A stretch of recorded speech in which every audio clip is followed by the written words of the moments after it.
Dear students, मैं Jitendra Chandwani, JC sir, deputy director Motion Education System Kota, आज आपके नीट 21 के सफ़र में आपके साथ में जुड़ने जा रहा हूं। और जैसे कि आप जानते हैं, महा रिवीजन कोर्स नीट 21 इसका आगाज हम करेंगे आज अपने फर्स्ट चैप्टर ऑर्गेनिक केमिस्ट्री के हाइड्रोकार्बन के साथ में। स्टूडेंट्स, मेरी कोशिश रहेगी कि आपके इस सफ़र में मैं खुद जुड़ करके हम सब मिल करके आगे बढ़े और ऑर्गेनिक केमिस्ट्री के सफ़र को इतना आसान कर दें कि आपके डॉक्टर बनने का जो सपना है वो पूरा हो। तो स्टूडेंट्स, चलिए मैं कोशिश करूंगा कि chapters hydrocarbon, halogen derivative, oxygen containing compound first, oxygen containing compound second and nitrogen containing compound, in chapters के मैक्सिमम कंसेप्ट्स को मैं रिवाइज करने की कोशिश करूंगा क्वेश्चंस के थ्रू। और ऐसे क्वेश्चंस का मैंने सिलेक्शन किया है बेटा, ऐसे क्वेश्चंस का मैंने कलेक्शन किया है कि जिनके थ्रू इन चैप्टर्स का रिवीजन तो हो, साथ में नीट 21 में जिन क्वेश्चंस के आने की प्रोबेबिलिटी है वो कवर हो पाए। तो चलिए फिर फुल एनर्जी के साथ में स्टार्ट करते हैं अपना फर्स्ट चैप्टर हाइड्रोकार्बन। और हाइड्रोकार्बन चैप्टर के लिए फर्स्ट क्वेश्चन आपकी स्क्रीन पर देखो। क्वेश्चन में आपको दिया हुआ है कंपाउंड ब्यूट 1 आइन। ध्यान देना बेटा, जो कंपाउंड आपको दिया हुआ है यहां पर वो आपको दिया हुआ है ब्यूट 1 आइन। और ब्यूट 1 आइन की यहां पर आपको दो रिएक्शंस गिवन है बेटा, टू रिएक्शंस आपको गिवन है। In one reaction there is formation of compound A and in second reaction there is formation of compound B. Compound A formation में देखो रिएक्शन क्या गिवन है, reaction with BH3THF that is borane and tetrahydrofuran followed by oxidation using hydrogen peroxide in aqueous alkaline medium. Well known reaction है। इस process को क्या बोलते हैं आप सभी जानते हैं, this is called hydroboration oxidation. और सेकंड रिएक्शन आपको गिवन है बेटा, सेकंड रिएक्शन में आपको दिया है reaction with mercuric acetate in water followed by reaction with sodium borohydride. This reaction is called oxymercuration demercuration.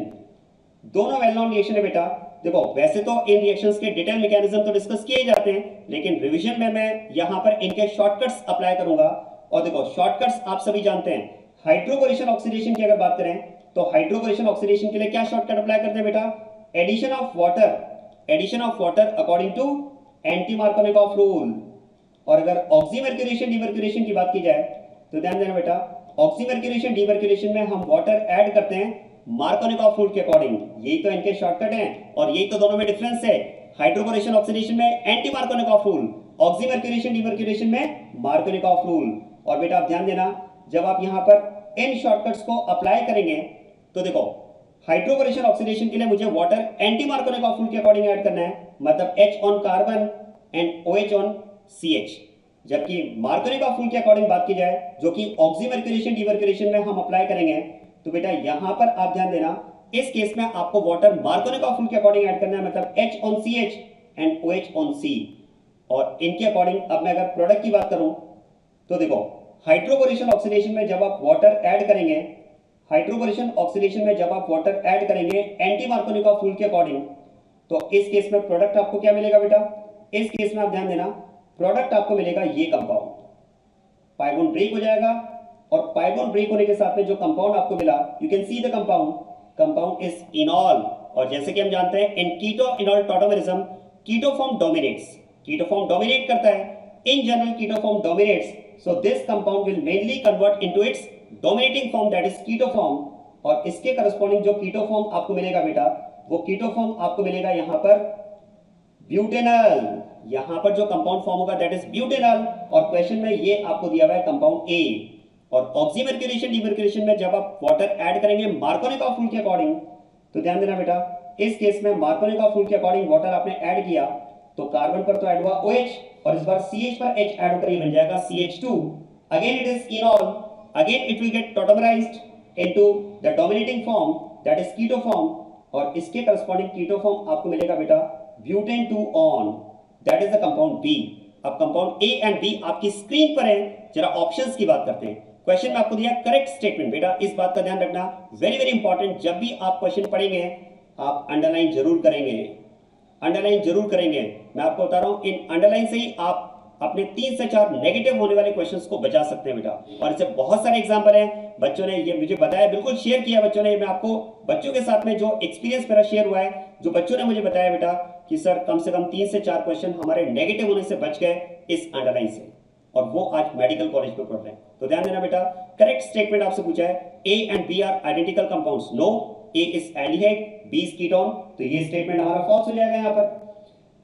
B आपको दिया है, A is more reactive for nucleophilic addition reaction than A is more reactive for nucleophilic addition reaction than B. Yes, A is aldehyde, B is ketone. क्या मैं कह सकता हूँ aldehydes are always more reactive than ketones for nucleophilic addition reaction. तो ये statement तो यहाँ पर ट्रू है।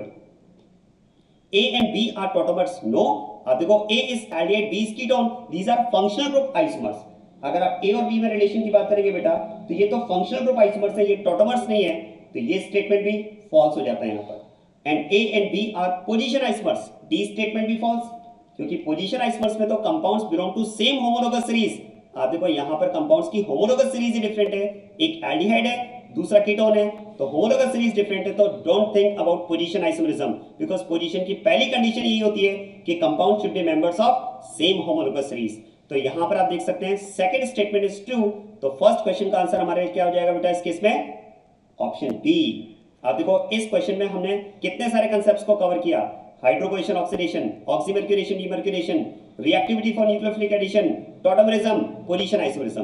बस इसी तरह से मल्टीपल कंसेप्ट्स का मिक्सचर आपको मिलेगा इन रिवीजन कोर्सेज में, और आप मैक्सिमम अपने चैप्टर्स का, सिलेबस का कवरेज पाएंगे। चलिए फिर सेकंड क्वेश्चन की बात करते हैं बेटा। और सेकंड क्वेश्चन में आपको दिया है ओजोनोलाइसिस ऑफ कंपाउंड। जो कंपाउंड आपको दिया है बेटा दैट इज 1,2-डायमिथाइल बेंजीन, और 1,2-डायमिथाइल बेंजीन का आपको स्पेसिफिक नेम आपको पता होना चाहिए बेटा, वेरी वेरी इंपॉर्टेंट। इसका स्पेसिफिक नेम होता है ऑर्थोजाइलिन।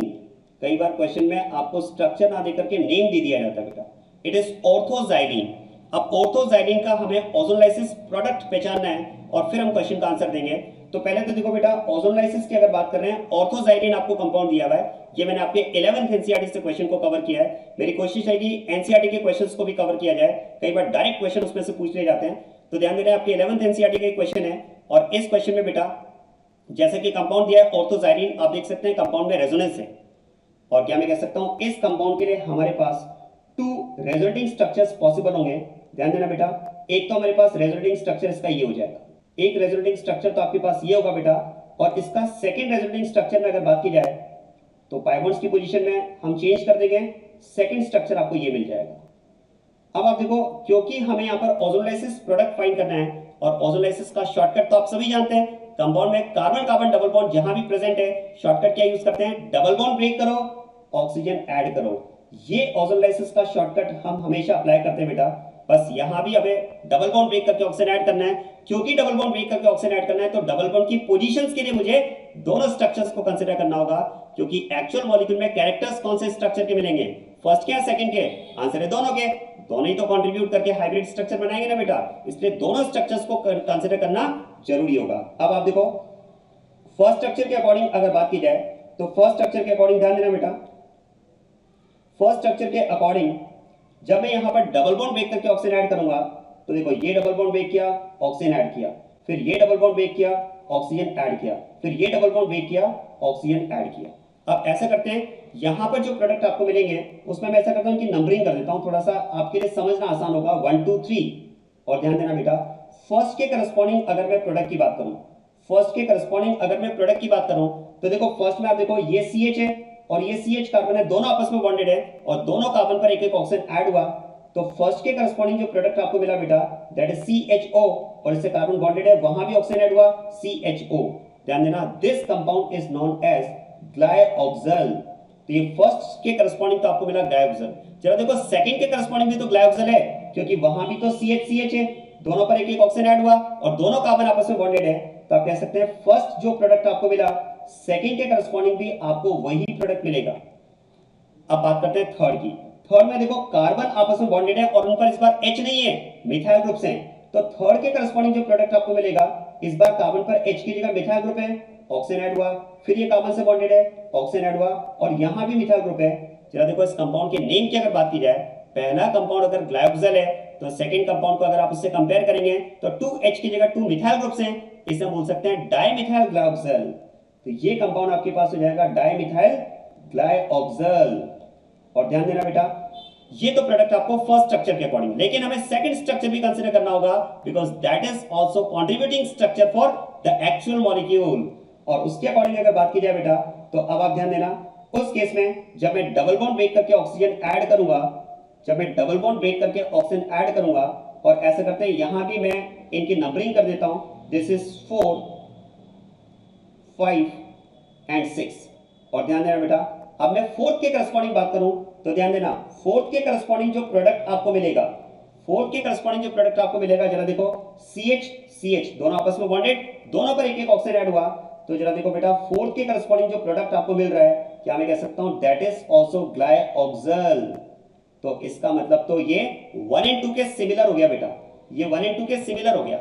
अब मैं बात करता हूं फिफ्थ की, तो फिफ्थ में आप देखो एक कार्बन पर तो हाइड्रोजन है, लेकिन दूसरे कार्बन पर CH3 है, और ये दोनों कार्बन आपस में बॉन्डेड है, दोनों पर एक एक ऑक्सीजन ऐड किया, तो बेटा फिफ्थ वाले पार्ट से जो प्रोडक्ट आपको मिला वो मिला CH3C, इस पर ऑक्सीजन ऐड किया, फिर ये CH से बॉन्डेड है और उस पर भी ऑक्सीजन ऐड किया, जरा देखो इसमें एक ही मिथाइल ग्रुप है, ये हो जाएगा बेटा मिथाइल ग्लाइऑक्सल, ये हो जाएगा मिथाइल, ये प्रोडक्ट इस बार आपके पास क्या हो जाएगा बेटा, methyl glyoxal, this product is methyl ग्लाइऑक्सल।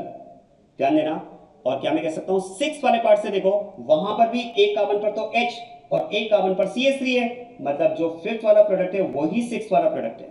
तो फिर तो आप देखो डिफरेंट टाइप ऑफ कंपाउंड्स की अगर मैं बात करूं तो one of the compound is glyoxal, इसे लिख देते हैं A, second compound is methyl glyoxal, इसे लिख देते हैं B, और थर्ड टाइप का कंपाउंड जो मिला डाइमिथाइल ग्लाइऑक्सल, उसे लिख देता हूं C।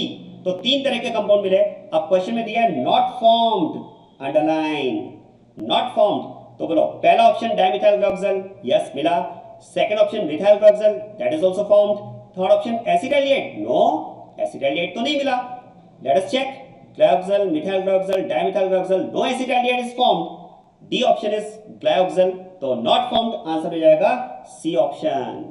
क्या क्लियर हुआ बेटा? चलिए क्वेश्चन नंबर थर्ड पर मूव करते हैं। क्वेश्चन नंबर थर्ड में आपको दिया है propene reaction with bromine in carbon tetrachloride.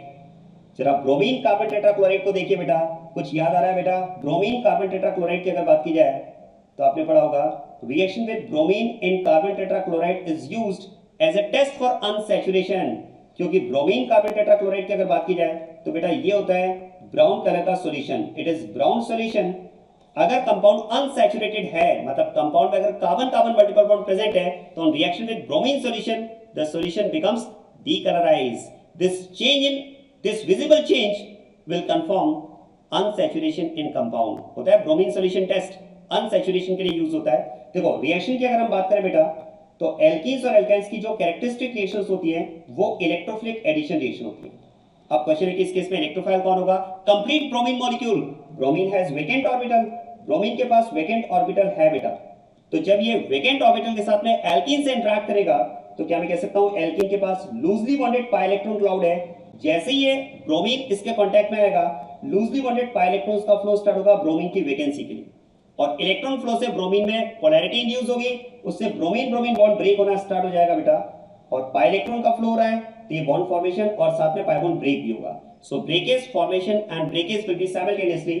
और इस प्रोसेस में बेटा जब ब्रोमीन ऐड होगा, देखो ब्रोमीन ब्रोमीन बॉन्ड ब्रेक होकर एक ब्रोमीन तो इसमें सेपरेट हो जाएगा Br नेगेटिव के फॉर्म में, राइट, और दूसरा ब्रोमीन यहां पर प्रोपीन पर ऐड होगा, और जब ब्रोमीन प्रोपीन पर ऐड हो जाएगा तो यहां पर CH कार्बन अपना पाई इलेक्ट्रॉन लूज करने के साथ बनेगा पॉजिटिव। और जरा ध्यान देना बेटा, आपने पढ़ा होगा एल्कीन्स और एल्काइंस की इलेक्ट्रोफिलिक एडिशन रिएक्शन में जो इलेक्ट्रोफिलिक पार्ट ऐड होता है, अगर उसके पास लोन पेयर अवेलेबल है, जैसे यहां पर ब्रोमीन ऐड हुआ, उसके पास लोन पेयर अवेलेबल है, तो अगर उसके पास लोन पेयर अवेलेबल है तो फिर वो पॉजिटिवली चार्ज कार्बन के साथ एक साइक्लिक आयन का फॉर्मेशन कर लेता है।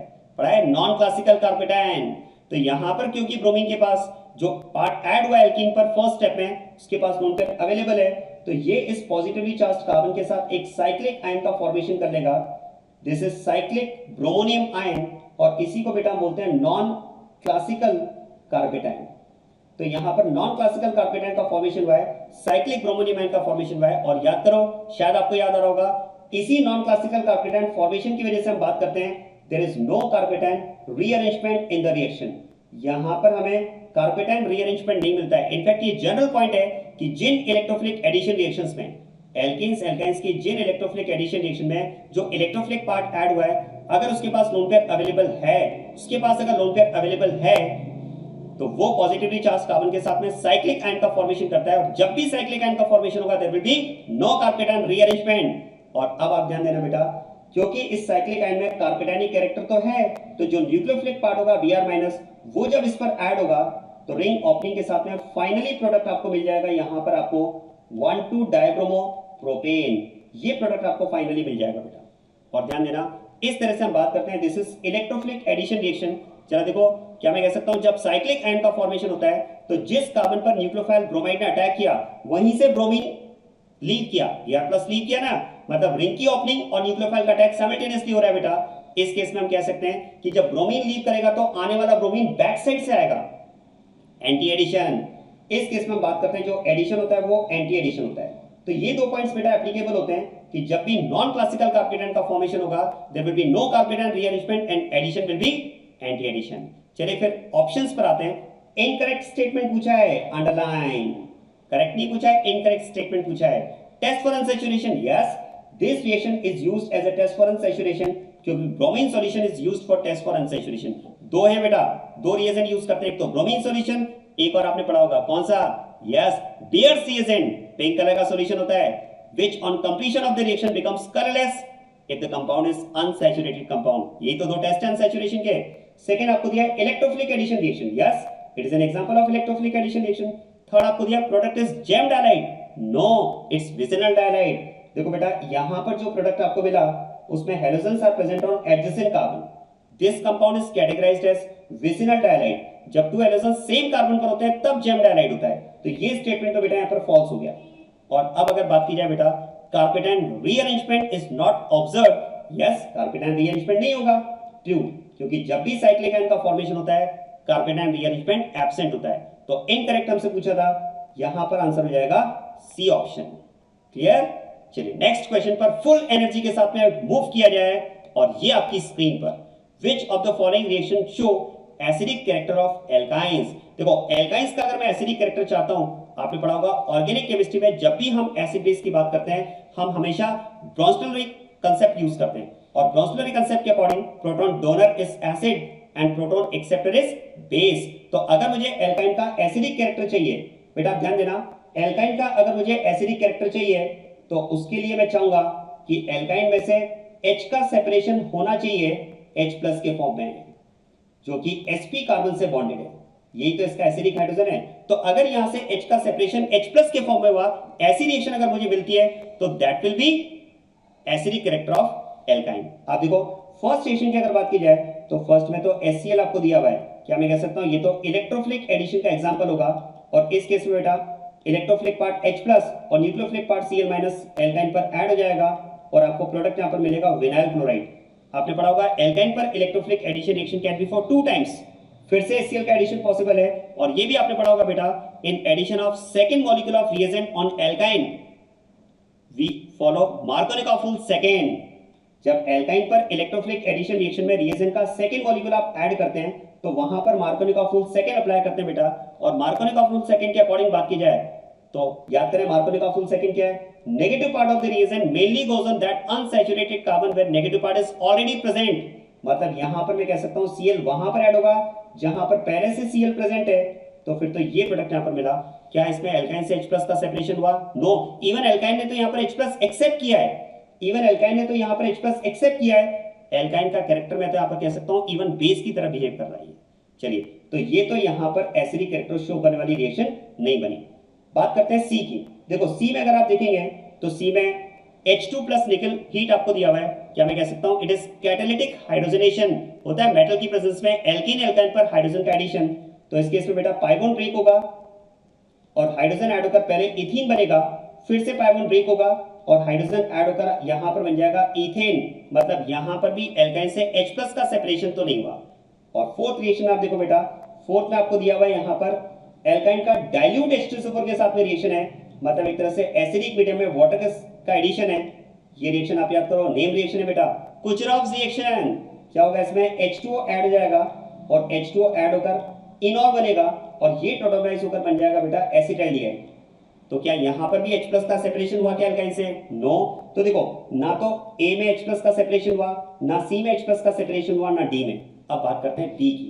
देखो B में यहां पर आपको दिया है acetylene is to be reacted with sodium. क्या आपको पता है मेटल का ऑर्गेनिक केमिस्ट्री में फंक्शन, बहुत कॉमन पॉइंट है बेटा, मेटल ऑर्गेनिक केमिस्ट्री में आपको मिल जाए तो याद रखिएगा मेटल ऑर्गेनिक केमिस्ट्री में सॉल्वेंट कंडीशन में एक ही काम करता है, इलेक्ट्रॉन सप्लायर। तो यहां पर सोडियम इलेक्ट्रॉन सप्लाई करने का काम करेगा और वो इलेक्ट्रॉन कहां पर ऐड होगा? Deficient side. और वो एल्काइन में डेफिशिएंट साइड कौन सी है? H is bonded with sp carbon. तो सोडियम यहां पर जो इलेक्ट्रॉन सप्लाई करेगा बेटा वो ऐड होगा इस एक्टिव या कह सकते हैं एसिडिक हाइड्रोजन पर। जैसे ही इलेक्ट्रॉन ऐड होगा बॉन्ड ब्रेक होगा। तो देखो CH triple bond C minus, bond break होने के साथ में कार्बन तो बन जाएगा नेगेटिव, Na ने इलेक्ट्रॉन लूज किया तो Na बनेगा Na पॉजिटिव और वो इसके साथ में एसोसिएट हो जाएगा सोडियम एसिटाइलाइड। और देखो हाइड्रोजन पर जब इलेक्ट्रॉन ऐड होगा तो H प्लस पर इलेक्ट्रॉन ऐड होगा तो बनेगा H डॉट। H डॉट को मैं बैलेंस करके लिख सकता हूं बेटा हाफ ऑफ H2। यहां पर आप कह सकते हैं यस एल्काइन से H प्लस का सेपरेशन हुआ है, ये एसिडिक कैरेक्टर शो करने वाली रिएक्शन है। तो इस रिएक्शन का आंसर हो जाएगा बी। मैं एक जनरल पॉइंट आपको बताता हूं बेटा, ध्यान देना।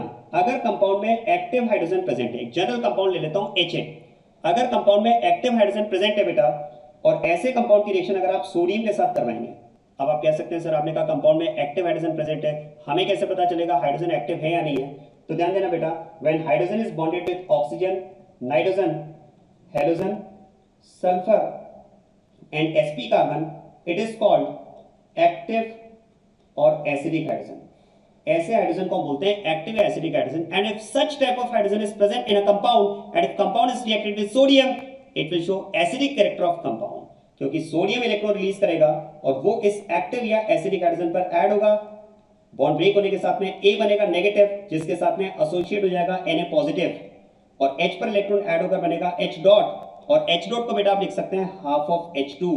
तो ध्यान देना बेटा, यहां पर अगर आप देखेंगे तो प्रोडक्ट में A माइनस है, क्या मैं कह सकता हूं A minus is conjugate base of HA, मतलब HA एक तरह से क्या हो गया?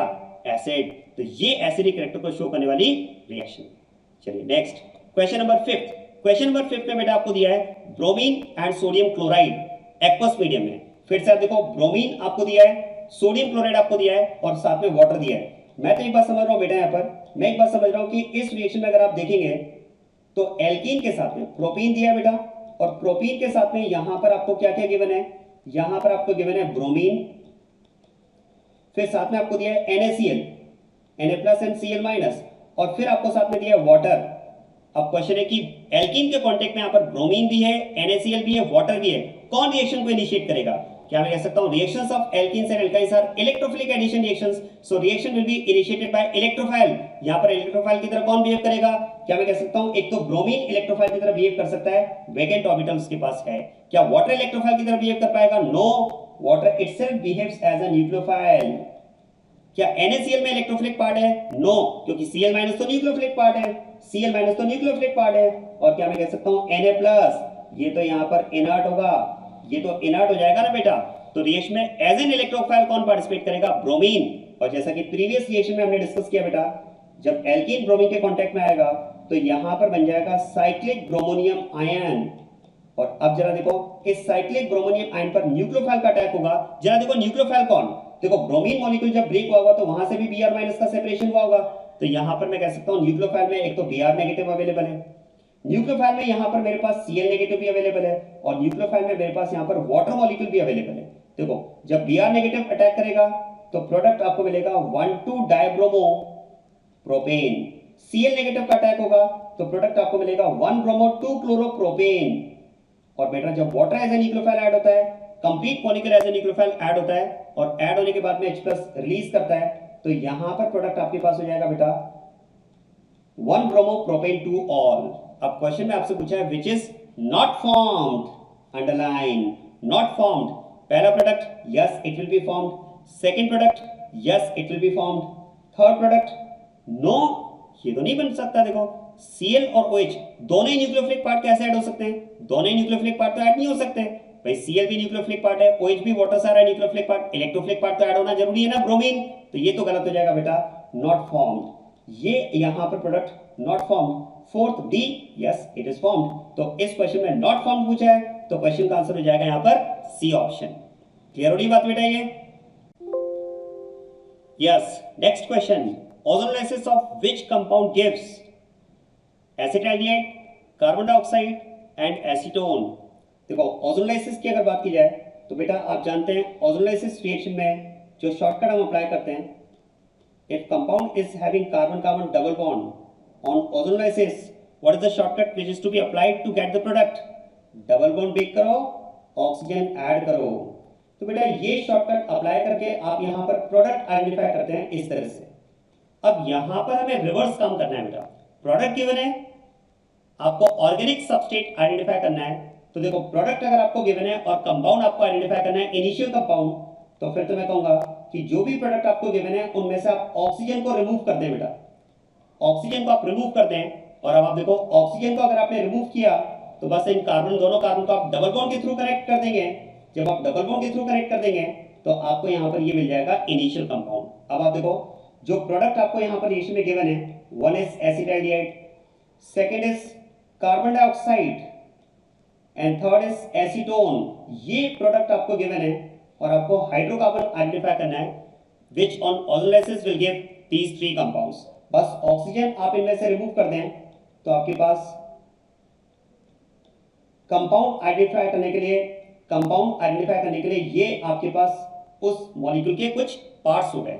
अब इनको आपको डबल बॉन्ड के थ्रू कनेक्ट करना है। देखो इस केस में अगर आप देखेंगे तो ये आपके पास ऐसा कार्बन है जिसमें दो ऑक्सीजन प्रेजेंट है, मतलब ये कार्बन एक तरह से आप कह सकते हैं दो डबल बॉन्ड के थ्रू कनेक्टेड होगा। यहां पर वन ऑक्सीजन था, it will be connected through one double bond. यहां पर भी वन ऑक्सीजन था, वन डबल बॉन्ड के थ्रू कनेक्ट होगा। तो एक तरह से मैं कह सकता हूं लेफ्ट और राइट वाले पार्ट को कनेक्ट करने का काम करेगा, मिडिल वाला पार्ट लिंकेज का काम करेगा। देखो ये इसके साथ भी कनेक्ट हो जाएगा, इसके साथ भी कनेक्ट हो जाएगा, क्योंकि मिडिल वाले कार्बन पर अगर 2 ऑक्सीजन है मतलब वो डेफिनेटली कार्बन पर 2 डबल बॉन्ड रहे होंगे। तो फिर तो आप देखो इस तरह से आप यहां पर प्रोडक्ट आइडेंटिफाई कर सकते हैं, ये आपके पास हाइड्रोकार्बन हो जाएगा।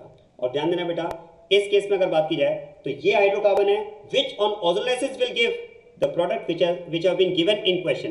क्रॉस चेक करना है, आप क्रॉस चेक भी कर सकते हैं। डबल बॉन्ड ब्रेक करो, ऑक्सीजन ऐड करो, और बेटा जब आप इनमें डबल बॉन्ड ब्रेक करके ऑक्सीजन ऐड करेंगे तो लेफ्ट वाले पार्ट से आपको मिलेगा एसिटाल्डिहाइड ये कंपाउंड, मिडिल वाले पार्ट से आपको मिलेगा CO2 और राइट वाले पार्ट से आपको मिल जाएगा एसीटोन। मतलब जो इनिशियल कंपाउंड होगा वो हो जाएगा option C. This is the correct answer. आप देखो जब डबल बॉन्ड ब्रेक करके आप ऑक्सीजन ऐड करेंगे, ये डबल बॉन्ड ब्रेक करके ऑक्सीजन ऐड करेंगे तो यहां पर आपको मिल जाएगा acetaldehyde, carbon dioxide and acetone.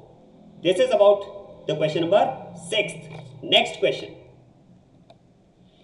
Question में आपको बेंजोइक एसिड दिया है and this compound, this benzoic acid is to be heated with, the compound benzoic acid is to be heated with sodium hydroxide and calcium oxide.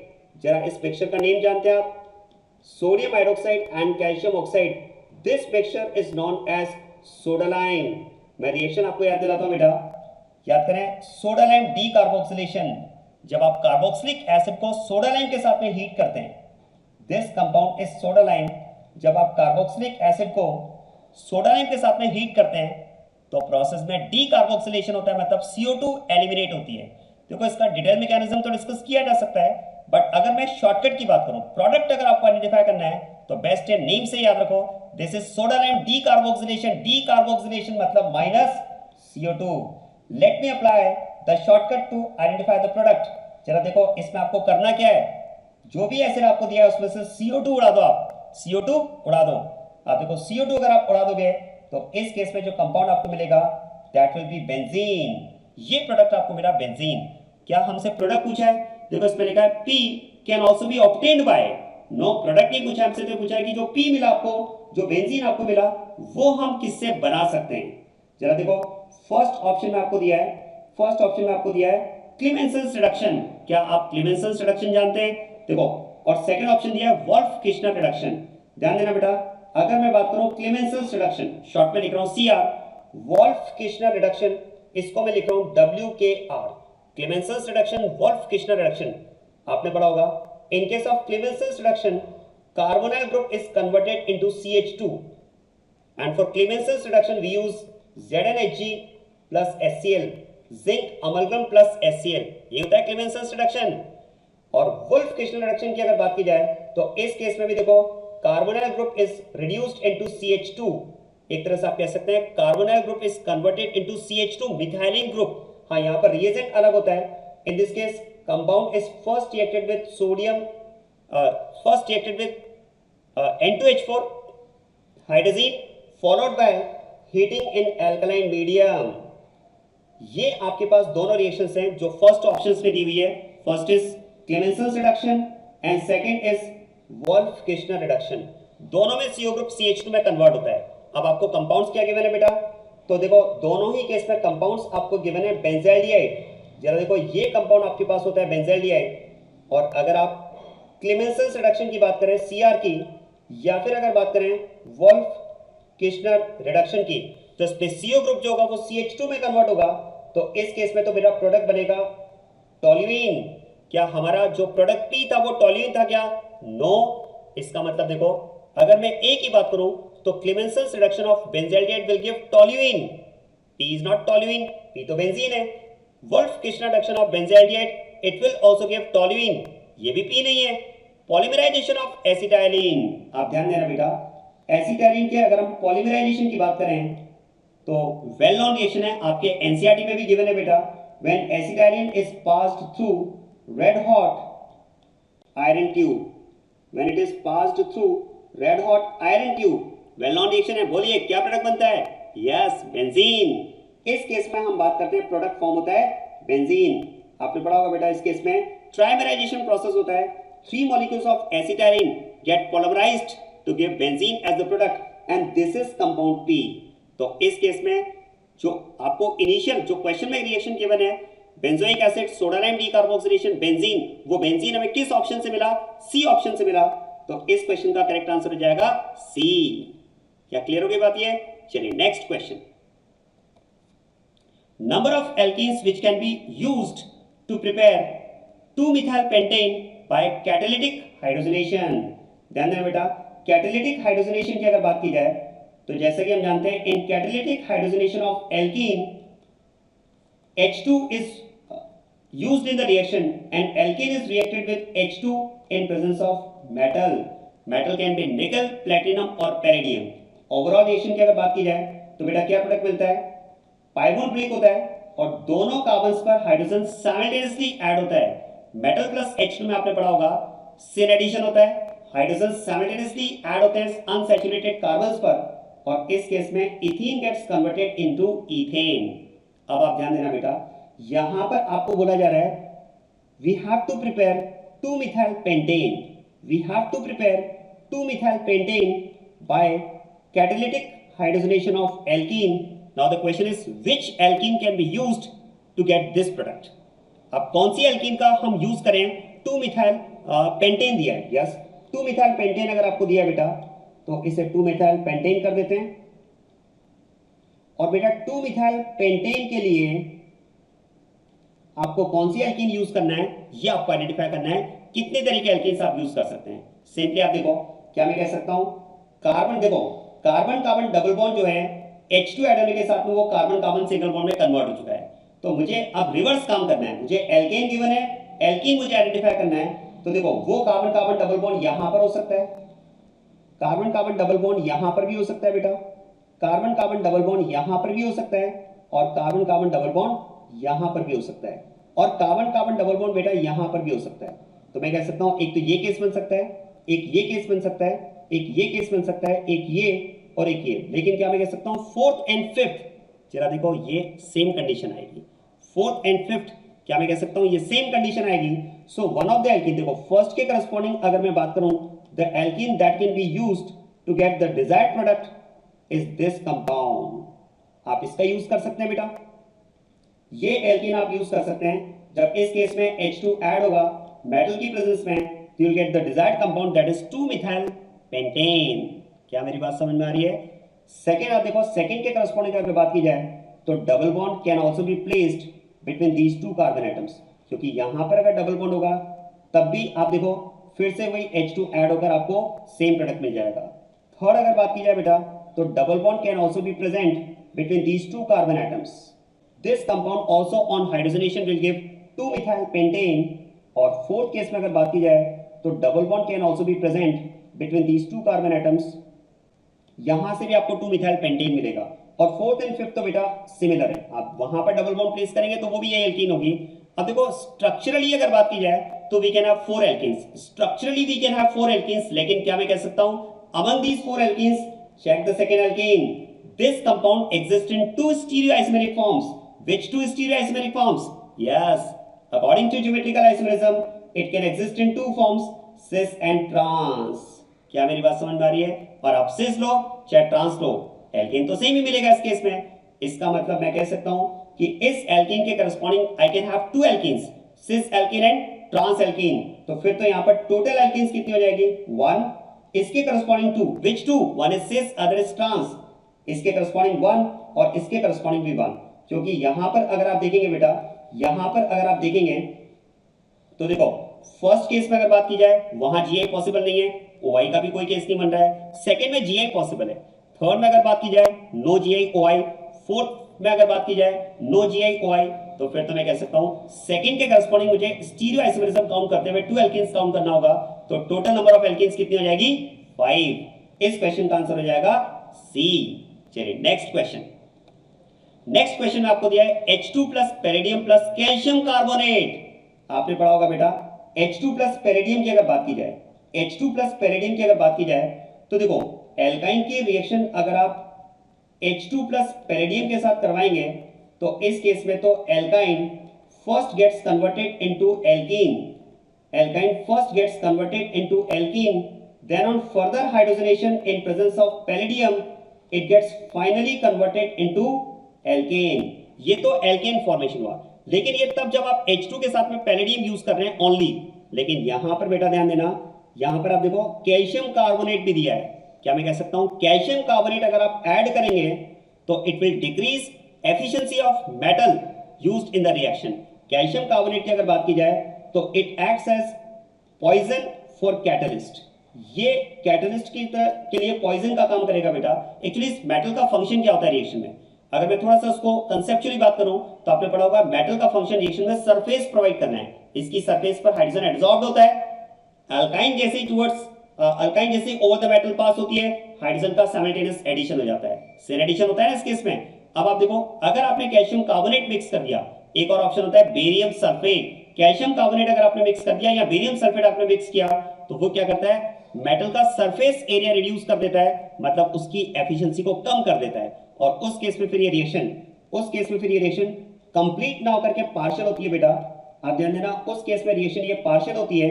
और अगर partial होगी तो फिर तो यहां पर ये रिएक्शन एल्कीन पर स्टॉप हो जाएगी. फिर ये रिएक्शन एल्कीन पर ही स्टॉप हो जाएगी बेटा. और ध्यान देना पैलेडियम प्लस कैल्शियम कार्बोनेट, इस कॉम्बिनेशन का एक स्पेसिफिक नेम होता है, पढ़ा है आपने, Lindlar's catalyst.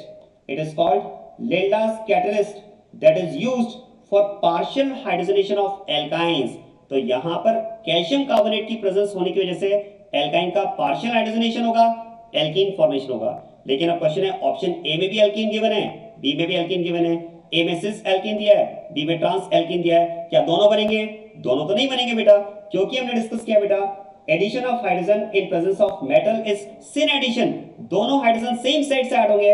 अगर दोनों हाइड्रोजन सेम साइड से ऐड होंगे बेटा तब तो यहां पर बनेगा cis alkene. Trans is not formed in the reaction. तो इस क्वेश्चन का आंसर हो जाएगा A only. Cis alkene will be formed in the reaction. Important है बेटा, याद रखिएगा. नेक्स्ट क्वेश्चन में अरे फिर से H2 plus palladium plus calcium carbonate. यहां पर भी पार्शियल हाइड्रोजनेशन होगा बेटा, यहां पर भी पार्शियल हाइड्रोजनेशन होगा. And this alkyne will convert into alkene.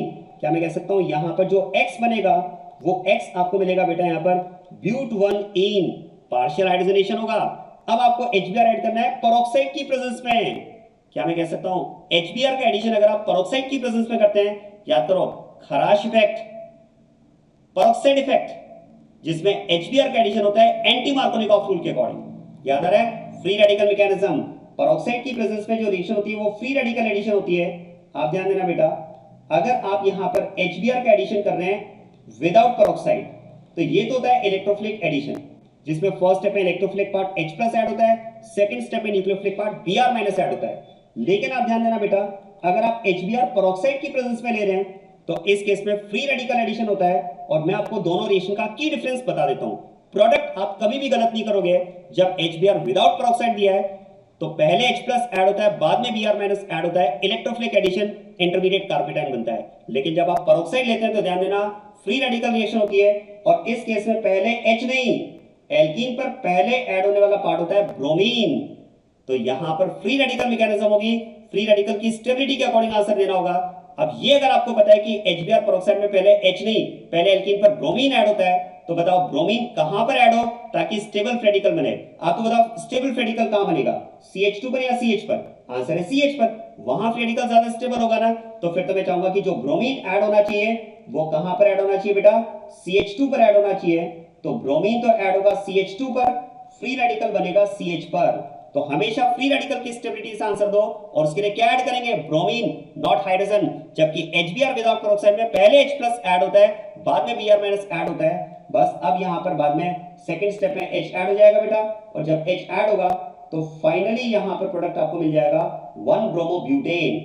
ये तो होता है एंटी मार्कोनिकॉफ एडिशन, और उसको डायरेक्ट भी आप अप्लाई कर सकते हैं। एंटी मार्कोनिकॉफ एडिशन के अकॉर्डिंग H CH कार्बन पर और ब्रोमीन CH पर ऐड होगा। लेकिन मैं आपको एडवाइस करूंगा बेटा, जैसे HBr विदाउट पेरोक्साइड हम कहते हैं, कार्पेटाइन की स्टेबिलिटी के अकॉर्डिंग आंसर दो, हम H+ को CH2 पर ऐड करेंगे ताकि कार्पेटाइन CH पर बने। वैसे ही मैं आपको एडवाइस करूंगा कि जब आप HBr पेरोक्साइड ले रहे हैं तो आप फ्री रेडिकल की स्टेबिलिटी के अकॉर्डिंग आंसर दो, और फ्री रेडिकल क्या ऐड करके बनाएंगे, H ऐड करके नहीं, ब्रोमीन ऐड करके। यही तो की डिफरेंस है दोनों में। HBr without peroxide first H then Br-, HBr peroxide first bromine then H। और इसके अकॉर्डिंग इस क्वेश्चन का आंसर हो जाएगा बी ऑप्शन। क्लियर हुआ बेटा ये? चलिए फिर नेक्स्ट क्वेश्चन पर मूव करते हैं। नेक्स्ट क्वेश्चन आपको दिया है, soda lime decarboxylation is observed to be fastest इन।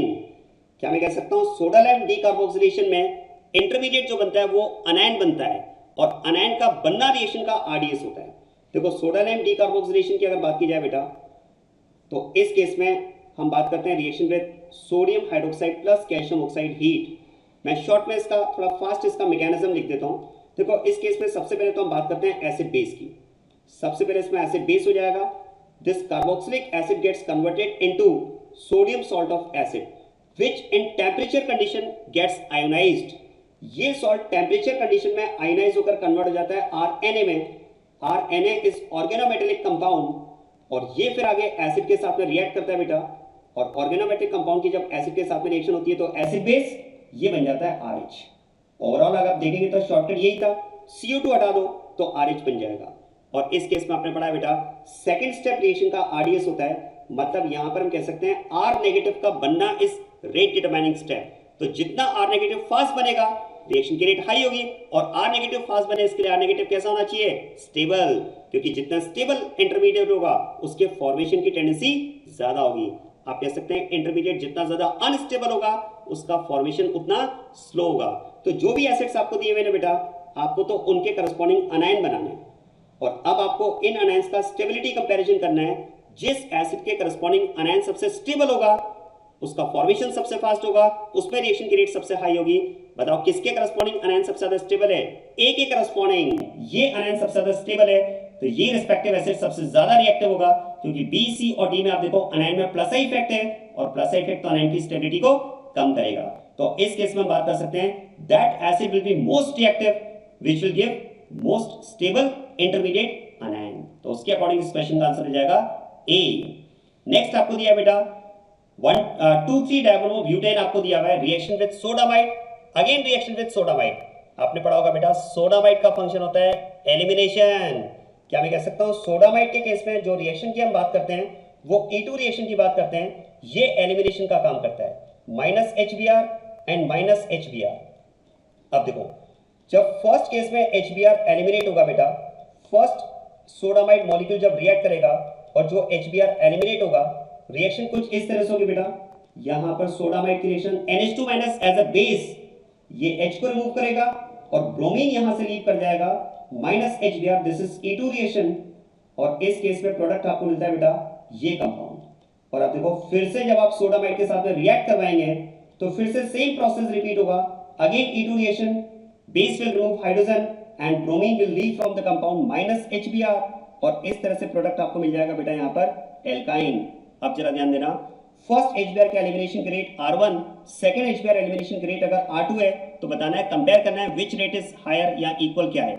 आपने पढ़ा होगा बेटा, देखो फर्स्ट HBr का एलिमिनेशन तो आसान होता है, लेकिन सेकंड HBr का एलिमिनेशन डिफिकल्ट होगा, क्योंकि अब जिस कंपाउंड में से हम HBr एलिमिनेट कर रहे हैं, जरा देखो इसमें कार्बन ब्रोमीन में डबल बॉन्ड कैरेक्टर है बेटा, यहां पर कार्बन ब्रोमीन में डबल बॉन्ड कैरेक्टर आ चुके हैं।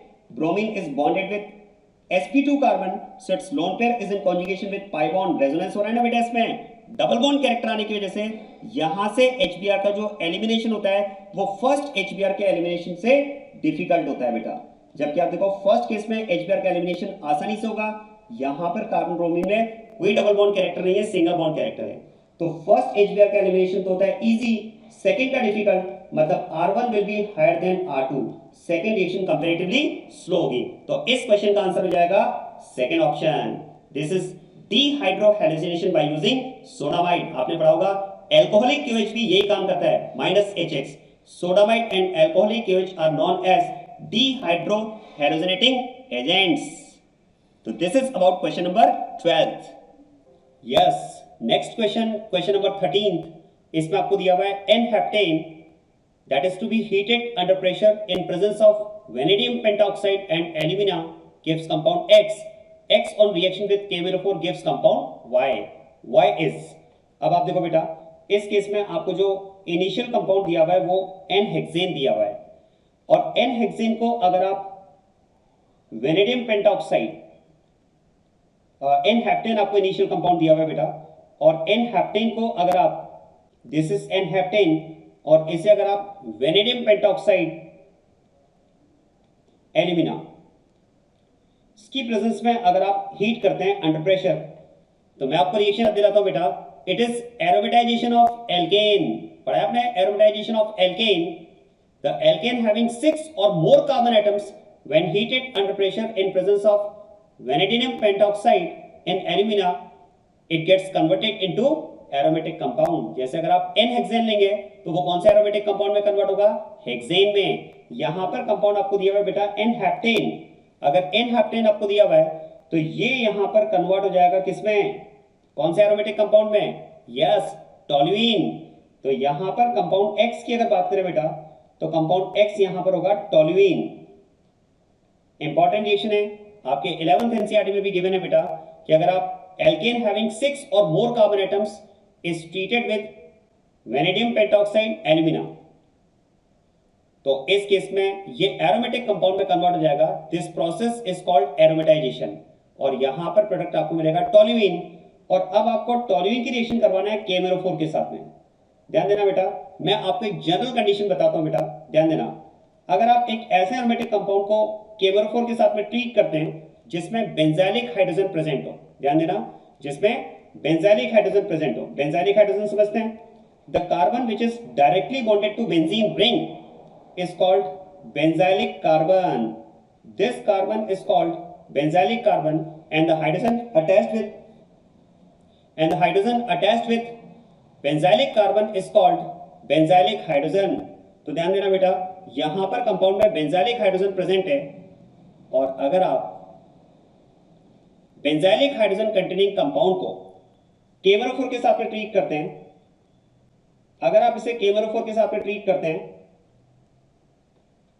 तो इस केस में आप ध्यान देना, वेरी वेरी इंपॉर्टेंट रिएक्शन, आप तो बस ये माइंड में रखो कि अगर कंपाउंड में एक सिंगल बेंजाइलिक हाइड्रोजन भी प्रेजेंट है, अगर कंपाउंड में एक सिंगल बेंजाइलिक हाइड्रोजन भी प्रेजेंट है, तो कार्बन की बाकी दो वैलेंसीज पर कोई भी ग्रुप प्रेजेंट हो, कितने भी कार्बन प्रेजेंट हो, अगर एक भी बेंजाइलिक हाइड्रोजन प्रेजेंट है, मतलब सिंपल मैं तो आपसे ये कहना चाह रहा हूं बेटा कि अगर आपको कंपाउंड में ये कॉम्बिनेशन मिल जाए, तो अब कार्बन की दो वैलेंसीज पर क्या है, ignore it. If this compound is treated with KMnO4, तो ध्यान रखिएगा, इस केस में कार्बन की बाकी की दो वैलेंसी पर कोई भी ग्रुप प्रेजेंट हो, कितने भी कार्बन प्रेजेंट हो, जो भी ग्रुप होगा वो ग्रुप उड़ जाएगा, और यहां पर बचेगा कार्बोक्सिलिक ग्रुप। मतलब इस केस में हम बात करते हैं, if the compound is having benzylic hydrogen, मतलब ये CH वाला कॉम्बिनेशन अगर आपको मिल जाए, तो KMnO4 will oxidise this compound into benzoic acid. तो आप ध्यान देना यहां पर भी आप देखो बेंजाइलिक हाइड्रोजन प्रेजेंट है इस कंपाउंड X में और इसे हमें ट्रीट करना है KMnO4 के साथ में, तो फिर तो यहां पर प्रोडक्ट आपके पास हो जाएगा बेटा बेंजोइक एसिड। तो इस केस में product Y is benzoic acid and that is given in option C. तो इस क्वेश्चन का करेक्ट आंसर हो जाएगा ऑप्शन सी। ये याद रखिएगा इंपॉर्टेंट रिएक्शन है बेटा ये। और X फॉर्मेशन भी इंपॉर्टेंट है, aromatisation of alkane. Next question, hydrolysis of product of which of the following on passing through red hot iron tube gives mesitylene. क्या मेसिटाइलिन का स्ट्रक्चर आप जानते हैं बेटा? मैं आपको बताता हूं, देखो मेसिटाइलिन की अगर बात की जाए 135 trimethyl benzene, 135 trimethyl benzene is known as mesitylene. ये कंपाउंड होता है मेसिटाइलिन। देखो जैसे कि आप जानते हैं बेटा, अभी इससे पहले एक रिएक्शन में आया भी था बेटा, when acetylene is passed through red hot iron tube it gets converted into benzene. अगर आप एसिटाइलिन का पॉलीमराइजेशन करते हैं तो बेंजीन फॉर्मेशन होता है। और ध्यान देना बेटा, अगर आप एसिटाइलिन की जगह प्रोपाइल ले लेते हैं, अगर आप एसिटाइलिन की जगह प्रोपाइल ले लेते हैं again red hot iron tube, तो इस केस में भी ध्यान देना बेटा पॉलीमराइजेशन होगा। Again 3 molecules of propyne will get polymerised. और आप सोचिए अगर पॉलीमराइजेशन में प्रोपाइन के 3 मॉलिक्यूल्स पार्टिसिपेट करेंगे, तो आप सोचिए जब एसिटाइलिन से, अगर एसिटाइलिन के 3 मॉलिक्यूल्स के पॉलीमराइजेशन से अगर बेंजीन फॉर्मेशन हुआ, तो क्या मैं कह सकता हूं अगर आप इसकी जगह प्रोपाइन लोगे तो 3 मिथाइल ग्रुप्स रिंग पर आपको एक्स्ट्रा मिलेंगे, दैट विल बी मेसिटाइलिन। तो अब आप देखो इसका मतलब मेरे पास इनिशियल कंपाउंड क्या होना चाहिए बेटा? प्रोपाइन होना चाहिए। और अब आप ध्यान देना मुझे प्रोपाइन चाहिए, क्योंकि प्रोपाइन को अगर मैं रेड हॉट आयरन ट्यूब से पास करता हूं तो मुझे प्रोडक्ट मिलता है मेसिटाइलिन। अब प्रोपाइन मुझे कैसे मिलेगा? तो ध्यान देना बेटा, aluminium carbide on hydrolysis gives methane. ये इंपॉर्टेंट रिएक्शंस है कार्बाइड्स के हाइड्रोलिसिस की। मैंने यहां पर आप एक तरह से समझ लें 2 रिएक्शंस मैंने कवर करने की कोशिश की है, एक तो हाइड्रोलिसिस ऑफ कार्बाइड्स और दूसरा polymerisation of alkynes. Aluminium carbide का अगर आप हाइड्रोलिसिस करते हैं तो मीथेन बनता है, बेरिलियम कार्बाइड का अगर आप हाइड्रोलिसिस करते हैं तो यहां भी आपको मीथेन मिलता है, कैल्शियम कार्बाइड का हाइड्रोलिसिस अगर आप करते हैं तो एसिटाइलिन फॉर्मेशन होता है। और ध्यान देना बेटा, if magnesium carbide is hydrolysed it gives propyne. तो आपको मैग्नीशियम कार्बाइड लेना पड़ेगा, इसके हाइड्रोलिसिस से आपको प्रोपाइन मिलेगा, और प्रोपाइन को जब आप रेड हॉट कॉपर ट्यूब से पास करेंगे तो आपको मेसिटाइलिन मिलेगा। इसका मतलब इस क्वेश्चन का आंसर क्या हो जाएगा? Magnesium carbide. क्लियर बात ये? चलिए फिर नेक्स्ट क्वेश्चन पर मूव करते हैं। Question number 15, a mixture of methane, C2H4, ethene, C2H2 ethyne. आप ध्यान देना आपके पास 3 कंपाउंड्स का मिक्सचर है, मीथेन है, C2H4 is ethene, C2H2 is ethyne और you can call it acetylene. इसका मिक्सचर आपके पास है and this mixture is passed through a Woulfe bottle containing ammoniacal cuprous chloride. Ammoniacal cuprous chloride की अगर बात की जाए तो it is mixture of cuprous chloride and ammonium hydroxide. यही होगा। अब आप देखो इस मिक्सचर से अगर आप इस मिक्सचर को अगर आप वुल्फ बॉटल से पास करते हैं जिसमें अमोनिकल क्यूप्रस क्लोराइड प्रेजेंट है, तो क्वेश्चन है the gases coming out from this bottle is. अब आप देखो बेटा क्या मैं कह सकता हूं इन 3 कंपाउंड्स में अगर आप देखेंगे तो जो थर्ड कंपाउंड है C2H2 एसिटाइलिन, क्या मैं कह सकता हूं this compound is having acidic hydrogen और you can call it active hydrogen. जरा देखो इसमें एसिडिक हाइड्रोजन प्रेजेंट है, ठीक है। आप ध्यान देना when hydrogen is bonded with sp carbon you can call it active or acidic hydrogen, you can call it active or acidic hydrogen। और ध्यान देना बेटा अगर आप क्यूप्रस क्लोराइड ले रहे हैं अमोनियम हाइड्रोक्साइड के साथ, मतलब एक तरह से आप कह सकते हैं अमोनिकल क्यूप्रस क्लोराइड, तो द एल्काइन हैविंग एक्टिव और acidic hydrogen will show acid base reaction with ammoniacal cuprous chloride. आप ध्यान देना बेटा इसकी रिएक्शन जब अमोनिकल क्यूप्रस क्लोराइड के साथ में होती है, ये अमोनिकल क्यूप्रस क्लोराइड की जो रिएक्शन है बेटा वो एक्चुअली एसिड बेस रिएक्शन होगी। और एसिड बेस इन तीनों कंपाउंड में से कौन कर पाएगा?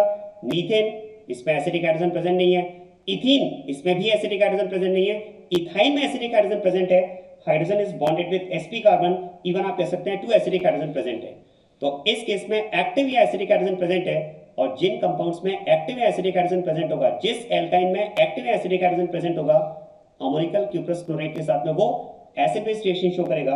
और बेटा इस केस में कंपाउंड फॉर्मेशन होता है डाई कॉपर एसिटलाइड और इसका हमें मिलता है प्रेसिपिटेट।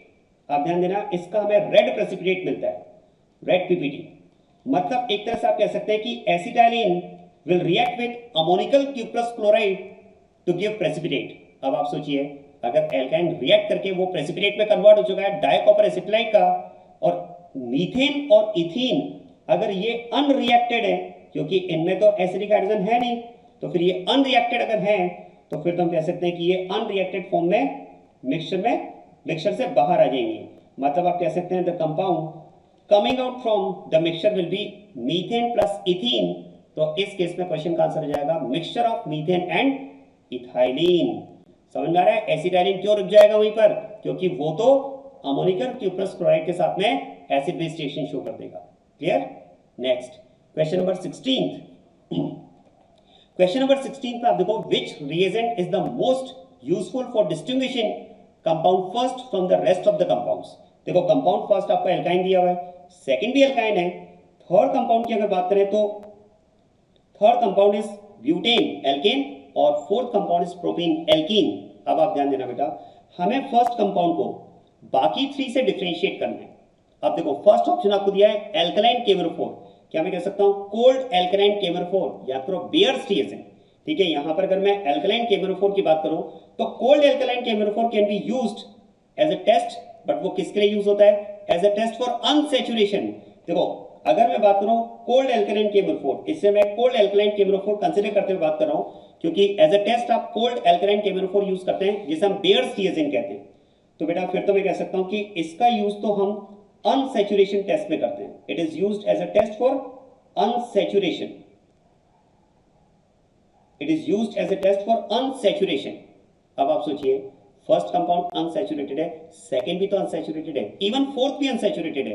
तो अगर फर्स्ट और सेकंड अनसैचुरेटेड है तो इनको तो आप डिफरेंशिएट नहीं कर पाएंगे फर्स्ट रिएजेंट के थ्रू, क्योंकि दोनों ही केस में टेस्ट पॉजिटिव हो जाएगा। भाई बेयर्स रिएजेंट की अगर बात की जाए तो ये पिंक कलर का सॉल्यूशन होता है, it is pink coloured solution. आप ध्यान देना बेटा, बेयर्स रिएजेंट की अगर बात की जाए तो ये पिंक कलर का सॉल्यूशन होता है। And when unsaturated compound is reacted with Bayer's reagent, the pink color solution gets decolorized। तो क्या मैं कह सकता हूं फर्स्ट में भी सॉल्यूशन डीकलराइज होगा, सेकंड में भी डीकलराइज होगा, इवन फोर्थ में भी होगा, क्योंकि तीनों ही अनसैचुरेटेड है। तो फिर तो आप डिफरेंशिएट नहीं कर पाएंगे। Bromine carbon tetrachloride, brown solution, ये भी अनसैचुरेशन का टेस्ट है बेटा, ये भी अनसैचुरेशन का टेस्ट है। तो फिर तो फर्स्ट सेकंड एंड फोर्थ तीनों ही अनसैचुरेटेड है, आप डिफरेंशिएट नहीं कर पाएंगे। Bromine plus water, it is also brown coloured solution, और ब्राउन कलर्ड सॉल्यूशन ये भी हम बात करते हैं अनसैचुरेशन का टेस्ट है। अगर अनसैचुरेशन का टेस्ट है तो फर्स्ट सेकंड और फोर्थ को आप डिफरेंशिएट नहीं कर पाओगे। आप देखो फर्स्ट एंड थर्ड को तो डिफरेंशिएट कर सकते हैं क्योंकि एक अनसैचुरेटेड और दूसरा सैचुरेटेड है, लेकिन फर्स्ट को अगर सेकंड से डिफरेंशिएट करना है, फर्स्ट को अगर फोर्थ से डिफरेंशिएट करना है, तो ना तो आप इसमें ऑप्शन ए यूज कर सकते हैं, ना ऑप्शन बी यूज कर सकते हैं, ना ऑप्शन सी यूज कर सकते हैं, क्योंकि तीनों ही अनसैचुरेशन टेस्ट देते हैं और फर्स्ट सेकंड फोर्थ तीनों ही अनसैचुरेटेड। अमोनिकल सिल्वर नाइट्रेट, क्या पढ़ा है ammoniacal silver nitrate? It is known as Tollens reagent.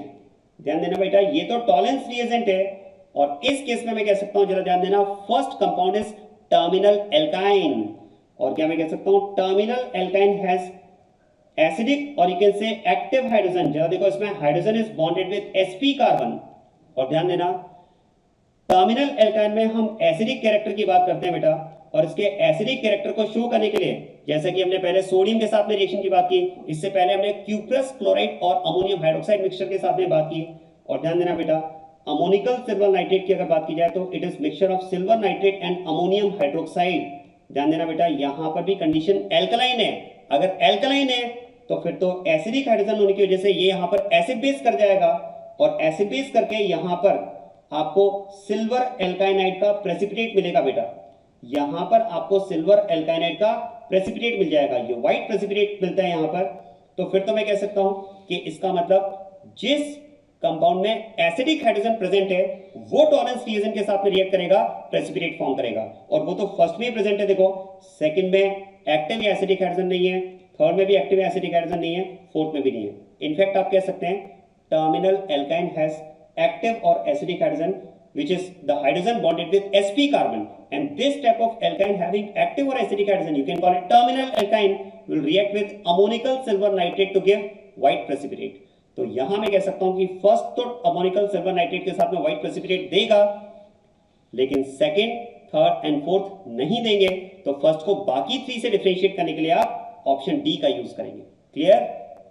Next, when phenyl magnesium bromide reacts with tertiary butanol, आप ध्यान देना बेटा, फिनाइल मैग्नीशियम ब्रोमाइड आपको दिया हुआ है। अब फिनाइल मैग्नीशियम ब्रोमाइड की अगर बात की जाए तो it is Grignard's reagent and it is to be reacted with tertiary butyl alcohol. बेटा ध्यान देना, टर्शियरी ब्यूटाइल अल्कोहल आपके पास ये कंपाउंड है और ये रिएक्शन आपको गिवन है। अब आपने पढ़ा होगा, देखो ग्रेगनार्ड्स रिएजेंट का रिएक्टिव पार्ट क्या होता है? Yes, hydrocarbon part. Organometallic compound है ना बेटा, ऑर्गेनोमेटेलिक कंपाउंड में हम बात करते हैं कि इसका जो रिएक्टिव पार्ट होता है वो हाइड्रोकार्बन पार्ट होता है और ये नेगेटिव के फॉर्म में रिएक्ट करता है। अब देखो, ये अगर नेगेटिव के फॉर्म में रिएक्ट करेगा तो फिर तो मैं कह सकता हूं कि इलेक्ट्रॉन डोनेट करके बॉन्ड बनाएगा। और इलेक्ट्रॉन डोनर ऑर्गेनिक केमिस्ट्री में हम पढ़ते हैं दो तरह के होते हैं। इलेक्ट्रॉन डोनर की अगर बात की जाए तो इलेक्ट्रॉन डोनर बेस भी होता है और इलेक्ट्रॉन डोनर न्यूक्लियोफाइल भी होता है। मतलब इसका जो हाइड्रोकार्बन पार्ट होगा नेगेटिव, ये एज ए बेस रिएक्ट कर सकता है या एज ए न्यूक्लियोफाइल रिएक्ट कर सकता है। मतलब या तो एसिड बेस रिएक्शन शो करेगा या न्यूक्लियोफिलिक रिएक्शन शो करेगा। बताओ कौन सी रिएक्शन प्रेफर्ड होगी, एसिड बेस या nucleophilic? Yes, acid base reaction is preferred. पढ़ा है हमने जब हम बात करते हैं कि when two types of reactions are possible in a reaction mixture and out of two reactions if one of the reaction is acid base reaction is preferred। तो फिर तो मैं कह सकता हूं कि ये acid base reaction भी शो करता है और न्यूक्लियोफिलिक भी शो करता है। प्रेफर्ड एसिड बेस होगा। अगर एसिड बेस पॉसिबल नहीं हुआ तो फिर ये न्यूक्लियोफिलिक रिएक्शन देगा। और ध्यान देना, ये एसिड बेस रिएक्शन कौन से कंपाउंड्स के साथ में शो करेगा? ये एसिड बेस रिएक्शन शो करेगा उन कंपाउंड्स के साथ में जिनमें एक्टिव या एसिडिक हाइड्रोजन प्रेजेंट हो। हमने एक्टिव हाइड्रोजन की बात पहले भी की है, the hydrogen bonded with oxygen, nitrogen, halogen, sulphur और sp कार्बन। जरा देखो, अल्कोहल में एक्टिव हाइड्रोजन प्रेजेंट है और अगर अल्कोहल में एक्टिव हाइड्रोजन प्रेजेंट है तो ग्रेगनार्ड्स रिएजेंट का hydrocarbon part as a base इस एक्टिव हाइड्रोजन से रिएक्ट कर जाएगा और यहां पर कंपाउंड फॉर्मेशन हो जाएगा बेंजीन। तो इस केस में रिएक्शन का जो प्रोडक्ट होगा वो बेंजीन होगा, एसिड बेस रिएक्शन। हाँ, अगर इस कंपाउंड में अल्कोहल में एसिड, अगर मान लो अल्कोहल की जगह कोई दूसरा कंपाउंड होता जिसमें एक्टिव या एसिडिक हाइड्रोजन प्रेजेंट नहीं होता तो फिर मैं वहां पर न्यूक्लियोफिलिक रिएक्शन की बात करता, फिर एसिड बेस पॉसिबल नहीं होता। ठीक है, लेकिन यहां तो एक्टिव हाइड्रोजन प्रेजेंट है तो आप कह सकते हैं Grignard's reagent when reacted with alcohol will give hydrocarbon through acid base reaction. Next question में 18th क्वेश्चन में आपको दिया, देखो which of the following statement is true for the given process. क्या मैं कह सकता हूं जो रिएक्शन आपको गिवन है, जरा देखो बेटा, it is dehydration of alcohol, acidic dehydration of alcohol. ध्यान देना बेटा, ये रिएक्शन यहां पर आपके पास एसिडिक डिहाइड्रेशन ऑफ अल्कोहल है और एसिडिक डिहाइड्रेशन ऑफ अल्कोहल की अगर बात की जाए बेटा, देखो रिएक्शन किस तरह से कंप्लीट होगी, ध्यान दो। इस केस में अगर बात की जाए तो रिएक्शन कैसे कंप्लीट होगी बेटा, पहले तो यहां पर होगा एसिड बेस, पहले यहां पर होगा बेटा एसिड बेस जिसमें H3PO4 फॉस्फोरिक एसिड आपने यूज किया है, ये as an acid proton release करेगा और alcohol as a base proton accept करेगा और H+ ऐड होकर यहां पर H2 एलिमिनेट हो जाएगा बेटा और इस H2 एलिमिनेशन के साथ में यहां पर इंटरमीडिएट फॉर्म होगा कार्पेटाइन। और ध्यान देना बेटा, हम बात करते हैं कि रिएक्शन में अगर कार्पेटाइन का फॉर्मेशन होता है तो उसमें रीअरेंजमेंट पॉसिबल होता है। तो इस केस में क्या होगा, देखो रीअरेंजमेंट होगा and this carbocation will get rearranged into comparatively more stable carpetain. It will rearranged into comparatively more stable carpetain। और ध्यान देना बेटा, बस अब इसके बाद में क्या होगा, जो बेस पार्ट है, जो एसिड का नेगेटिव पार्ट होगा, वो as a base alpha hydrogen को रिमूव करेगा और यहां पर फाइनली आपको मिल जाएगा इसमें एल्कीन। आप ध्यान देना, दो तरह की एल्कीन्स का फॉर्मेशन यहां पर एक्सपेक्टेड है, क्योंकि अगर ये अल्फा हाइड्रोजन है बेटा तो अल्फा हाइड्रोजन तो यहां भी अवेलेबल है और अगर दोनों जगह पर अल्फा हाइड्रोजन अवेलेबल है बेटा, चलिए मैं प्रोडक्ट थोड़ा सा ऊपर लिख देता हूं उनका। यस, आप ध्यान देना, देखो यहां पर अगर बात की जाए तो जो एसिड का नेगेटिव पार्ट है बेटा वो as a base alpha hydrogen को रिमूव करेगा और अल्फा हाइड्रोजन की बात की जाए तो अल्फा हाइड्रोजन ये हो सकता है बेटा, अल्फा हाइड्रोजन देखो यहां पर भी प्रेजेंट है तो बेस यहां से भी H को रिमूव कर सकता है। तो इस केस में हम बात कर सकते हैं, देखो दो तरह की एल्कीन्स का फॉर्मेशन इस रिएक्शन में एक्सपेक्टेड है। एक तो ये एल्कीन आपको मिल जाएगी बेटा कंडीशन फर्स्ट के अकॉर्डिंग और कंडीशन सेकंड के अकॉर्डिंग जो एल्कीन फॉर्म होगी बेटा इसमें, वो एल्कीन आपको ये मिलेगी। और अब आप ध्यान देना बेटा, दोनों तरह की एल्कीन्स आपको प्रोडक्ट में गिवन है। अब इस रिएक्शन से रिलेटेड अगर बात की जाए, क्या मैं कह सकता हूं ये रिएक्शन इंटरमीडिएट कार्बोकेटायन फॉर्मेशन हुआ है, this reaction is an example of E1 reaction. आपने पढ़ा होगा acidic dehydration of alcohol complete through E1 mechanism. तो देखो यहां पर आपको बताना है statements are true, true statement बताना है। फर्स्ट ऑप्शन, आप फर्स्ट स्टेटमेंट आपको दिया dehydration, true. It is E2 mechanism, no it's E1 mechanism, ये फॉल्स है। रीअरेंजमेंट इन कार्बोकेटायन, ट्रू, यहां पर कार्बोकेटायन का रीअरेंजमेंट हुआ। Single step reaction, no it is false. क्या मैं कह सकता हूं बेटा E1 रिएक्शन तो मल्टी स्टेप रिएक्शन होती है, E2 रिएक्शन सिंगल स्टेप होती है। ZJ product is formed as major product. आपने पढ़ा होगा बेटा when in elimination reaction more than one type of alkenes are formed in the reaction, the more stable alkene is called ZJ product and the less stable alkene is called Hofmann's product. बता सकते हैं E1 reaction में major product क्या होता है? Yes, the more stable alkene that is ZJ product. तो ये यहां पर ZJ प्रोडक्ट है, ये रिएक्शन का मेजर प्रोडक्ट होगा। मतलब इस केस में अगर बात की जाए तो फिफ्थ स्टेटमेंट भी ट्रू है। मतलब यहां पर आप देखो बेटा first, third and fifth these statements are true. मतलब इस क्वेश्चन का आंसर हो जाएगा option C. Next question number 19। देखो क्वेश्चन नंबर 19 में आपको दिया हुआ है calcium carbide is hydrolysed to give compound X।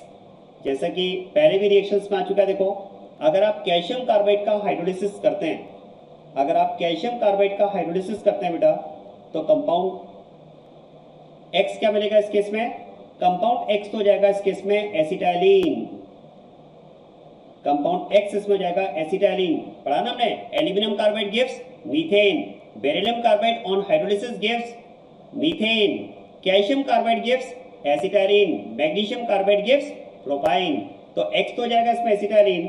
When it is passed through red hot iron tube, ये रिएक्शन भी पहले क्वेश्चन में आ चुकी है। पॉलीमराइजेशन ऑफ एल्काइन, इसमें एसिटाइलिन का पॉलीमराइजेशन होगा। और ध्यान देना बेटा 3 molecules of acetylene will polymerized to give benzene as the product Y। तो इस केस में जो प्रोडक्ट Y बनेगा बेटा वो बेंजीन बनेगा। और अब आप ध्यान देना, अब इसकी रिएक्शन आपको लेना है मिथाइल क्लोराइड के साथ में एल्यूमिनियम क्लोराइड की प्रेजेंस में। मैं रिएक्शन आपको याद दिलाता हूँ, Z फॉर्मेशन वाली जो रिएक्शन है बेटा, आपने पढ़ा है फ्रीडल-क्राफ्ट रिएक्शन, दो प्रोसेस होता है इसमें, Friedel-Crafts alkylation and Friedel-Crafts acylation. यहां पर प्रोसेस होगा फ्रीडल-क्राफ्ट एल्काइलेशन। क्या होगा देखो इस केस में AlCl3 आपको दिया है लुईस एसिड। लुईस एसिड के दो नेम्स फेमस है ऑर्गेनिक केमिस्ट्री में। Lewis acid is known as electrophile producer and it is known as halogen career.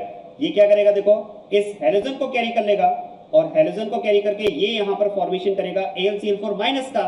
और जब ये हैलोजन को कैरी करेगा तो यहां पर इलेक्ट्रोफाइल प्रोड्यूस होगा CH3+। एरोमेटिक कंपाउंड्स की रिएक्शंस होती है कौन सी? Yes, ESR। इलेक्ट्रोफिलिक सब्स्टिट्यूशन होगा, इलेक्ट्रोफाइल रिंग पर अटैक करेगा, H को रिप्लेस करेगा और यहां पर कंपाउंड फॉर्मेशन हो जाएगा toluene. This is Friedel Crafts reaction, ध्यान देना, this is called Friedel Crafts alkylation. तो यहां पर प्रोसेस में फ्रीडल-क्राफ्ट एल्काइलेशन होगा और कंपाउंड क्या फॉर्म होगा बेटा? इस केस में कंपाउंड फॉर्म होगा टोल्यूइन। तो फाइनल प्रोडक्ट इज D। तो यहां पर कंपाउंड Z आपको आइडेंटिफाई करना था, कंपाउंड Z यहां पर क्या हो जाएगा? D हो जाएगा। ठीक है, मैं कंपाउंड Z को यहां लिख देता हूं बेटा। इस केस में जो कंपाउंड Z आपको मिलेगा वो प्रोडक्ट आपको मिलेगा toluene. This is Friedel-Crafts alkylation, this is compound Z। तो D ऑप्शन होगा इसमें। Next question number 20। देखो क्वेश्चन नंबर 20 में आपको दिया हुआ है जेम डाइलाइड आपको दिया हुआ है बेटा 1,1 डाइक्लोरोप्रोपेन आपको गिवन है and it is to be reacted with sodamide in excess amount. पहले भी एक क्वेश्चन आ चुका है बेटा। सोडामाइड का फंक्शन आप जानते हैं, डीहाइड्रोहेलोजिनेशन। E2 रिएक्शन करता है ना, डीहाइड्रोहेलोजिनेशन होगा जिसमें NH2- एज अ बेस, ये तो बीटा हाइड्रोजन को रिमूव करेगा बेटा और halogen as a leaving group leave करेगा। अब क्योंकि सोडामाइड आपको एक्सेस अमाउंट में दिया हुआ है, क्या मैं कह सकता हूं यहां पर डीहाइड्रोहेलोजिनेशन प्रोसेस 2 टाइम्स होगा, मतलब ट्वाइस HCl एलिमिनेशन होगा और 2 HCl एलिमिनेशन के साथ में यहां पर कंपाउंड बनेगा बेटा प्रोपाइन। लेकिन अब आप ध्यान देना बेटा, प्रोपाइन अगर बना तो क्या मैं कह सकता हूं प्रोपाइन में तो एक्टिव हाइड्रोजन प्रेजेंट है बेटा, और अगर एक्टिव हाइड्रोजन प्रेजेंट है, एसिडिक हाइड्रोजन प्रेजेंट है, तो सोडामाइड क्योंकि यहां पर एक्सेस अमाउंट में दिया हुआ है तो ये फिर इसके साथ एसिड बेस कर जाएगा और एसिड बेस करके यहां पर जो सोडामाइड की रिएक्शन में फाइनली प्रोडक्ट आपको मिलेगा वो मिलेगा सोडियम एल्काइनाइड, सोडियम प्रोपाइनाइड बनेगा और ये बनेगा कंपाउंड X। और अब आप ध्यान देना बेटा, कंपाउंड X की रिएक्शन अब आपको करवाना है मिथाइल ब्रोमाइड के साथ में। चलो देखो, this combination is like Wurtz reaction, as a nucleophile ये अटैक करेगा, ब्रोमीन को रिप्लेस करेगा और यहां पर कंपाउंड Y जो बनेगा, ध्यान देना यहां पर कंपाउंड Y जो बनेगा वो बनेगा ब्यूटूआइन। और आगे तो आप याद करो, Lindlar's catalyst H2 plus palladium plus calcium carbonate, याद करो पार्शियल हाइड्रोजनेशन करता है और क्योंकि इस केस में एडिशन से एडिशन होता है तो दोनों हाइड्रोजन सेम साइड से ऐड होंगे और अगर दोनों हाइड्रोजन सेम साइड से ऐड होंगे तो फिर तो इसमें कंपाउंड बनेगा सिस ब्यूटूइन। इसके अकॉर्डिंग इस क्वेश्चन का आंसर हो जाएगा डी ऑप्शन। क्लियर बात है बेटा? चलिए next question number 21। Question number 21 में आप ध्यान देना बेटा, आपको यहां पर कंपाउंड दिया हुआ है, इनिशियल कंपाउंड आपको दिया है यहां पर प्रोपाइन, और प्रोपाइन पर आपको HCl ऐड करना है पेरोक्साइड की प्रेजेंस में। अब जरा ध्यान देना बेटा, क्वेश्चन है पेरोक्साइड की प्रेजेंस अगर दी हुई है तो क्या हम यहाँ पर एंटी मार्कोनिकॉफ रूल के अकॉर्डिंग HCl का एडिशन करेंगे? क्या हम यहाँ पर पेरोक्साइड इफेक्ट की बात करेंगे, खराश इफेक्ट की बात करेंगे? आंसर है नो, क्योंकि आप याद करो बेटा, पेरोक्साइड इफेक्ट की अगर बात की जाए, पेरोक्साइड इफेक्ट की अगर बात की जाए या फिर खराश इफेक्ट की अगर हम बात करें, पेरोक्साइड इफेक्ट को ही खराश इफेक्ट कहते हैं बेटा। तो ध्यान देना, among HF, HCl, HBr and HI, peroxide effect is observed only in case of HBr, HF, HCl और HI में बेटा peroxide effect नहीं होता है, इनमें peroxide effect नहीं होता है। Even in presence of peroxide, the reaction completes through electrophilic addition mechanism। तो फिर तो सिंपल मार्कोनिकॉफ रूल अप्लाई करना है, या कहा जाए कार्बेटाइन की स्टेबिलिटी के अकॉर्डिंग आपको एडिशन करना है बेटा। तो फिर तो आप देखो इलेक्ट्रोफिलिक पार्ट तो CH पर ऐड हो जाएगा और न्यूक्लियोफिलिक पार्ट आ जाएगा C पर, और इस केस में कंपाउंड आपको ये मिल जाएगा। और अब आप ध्यान देना, नेक्स्ट आपको इसमें HBr का एडिशन करना है पेरोक्साइड की प्रेजेंस में, यहां पर पेरोक्साइड इफेक्ट अप्लाई होगा। और आप देखो अगर पेरोक्साइड नहीं होता तो सेकंड HBr का एडिशन, जब हम सेकंड रिएजेंट का एडिशन करते हैं बेटा सेकंड मॉलिक्यूल का, तो याद करो हम यहां पर बात करते हैं मार्कोनिकॉफ रूल सेकंड की। मार्कोनिकॉफ रूल सेकंड क्या है? Negative part goes on that unsaturated carbon where negative part is already present. ये तो मार्कोनिकॉफ रूल सेकंड है, लेकिन पेरोक्साइड होने की वजह से हम क्या कर देंगे इसको? एंटी, मतलब यहां पर हम कहेंगे नेगेटिव पार्ट वहां पर ऐड करो जहां पर नेगेटिव पार्ट प्रेजेंट नहीं है, उल्टा करना पड़ेगा ना, पेरोक्साइड है। तो इस केस में देखो प्रोडक्ट क्या बनेगा बेटा? Negative part on that unsaturated carbon where negative part is not present, क्योंकि पेरोक्साइड दिया तो नॉट प्रेजेंट वाला केस लेना पड़ेगा, एंटी मार्कोनिकॉफ रूल सेकंड लेना पड़ेगा। तो फिर तो यहां पर हमें जो रिएक्शन का प्रोडक्ट मिलेगा बेटा, वो प्रोडक्ट क्या मिल जाएगा बोलो? इस केस में रिएक्शन का प्रोडक्ट हो जाएगा बी, ये इस रिएक्शन का प्रोडक्ट होगा। Yes, next question number 22।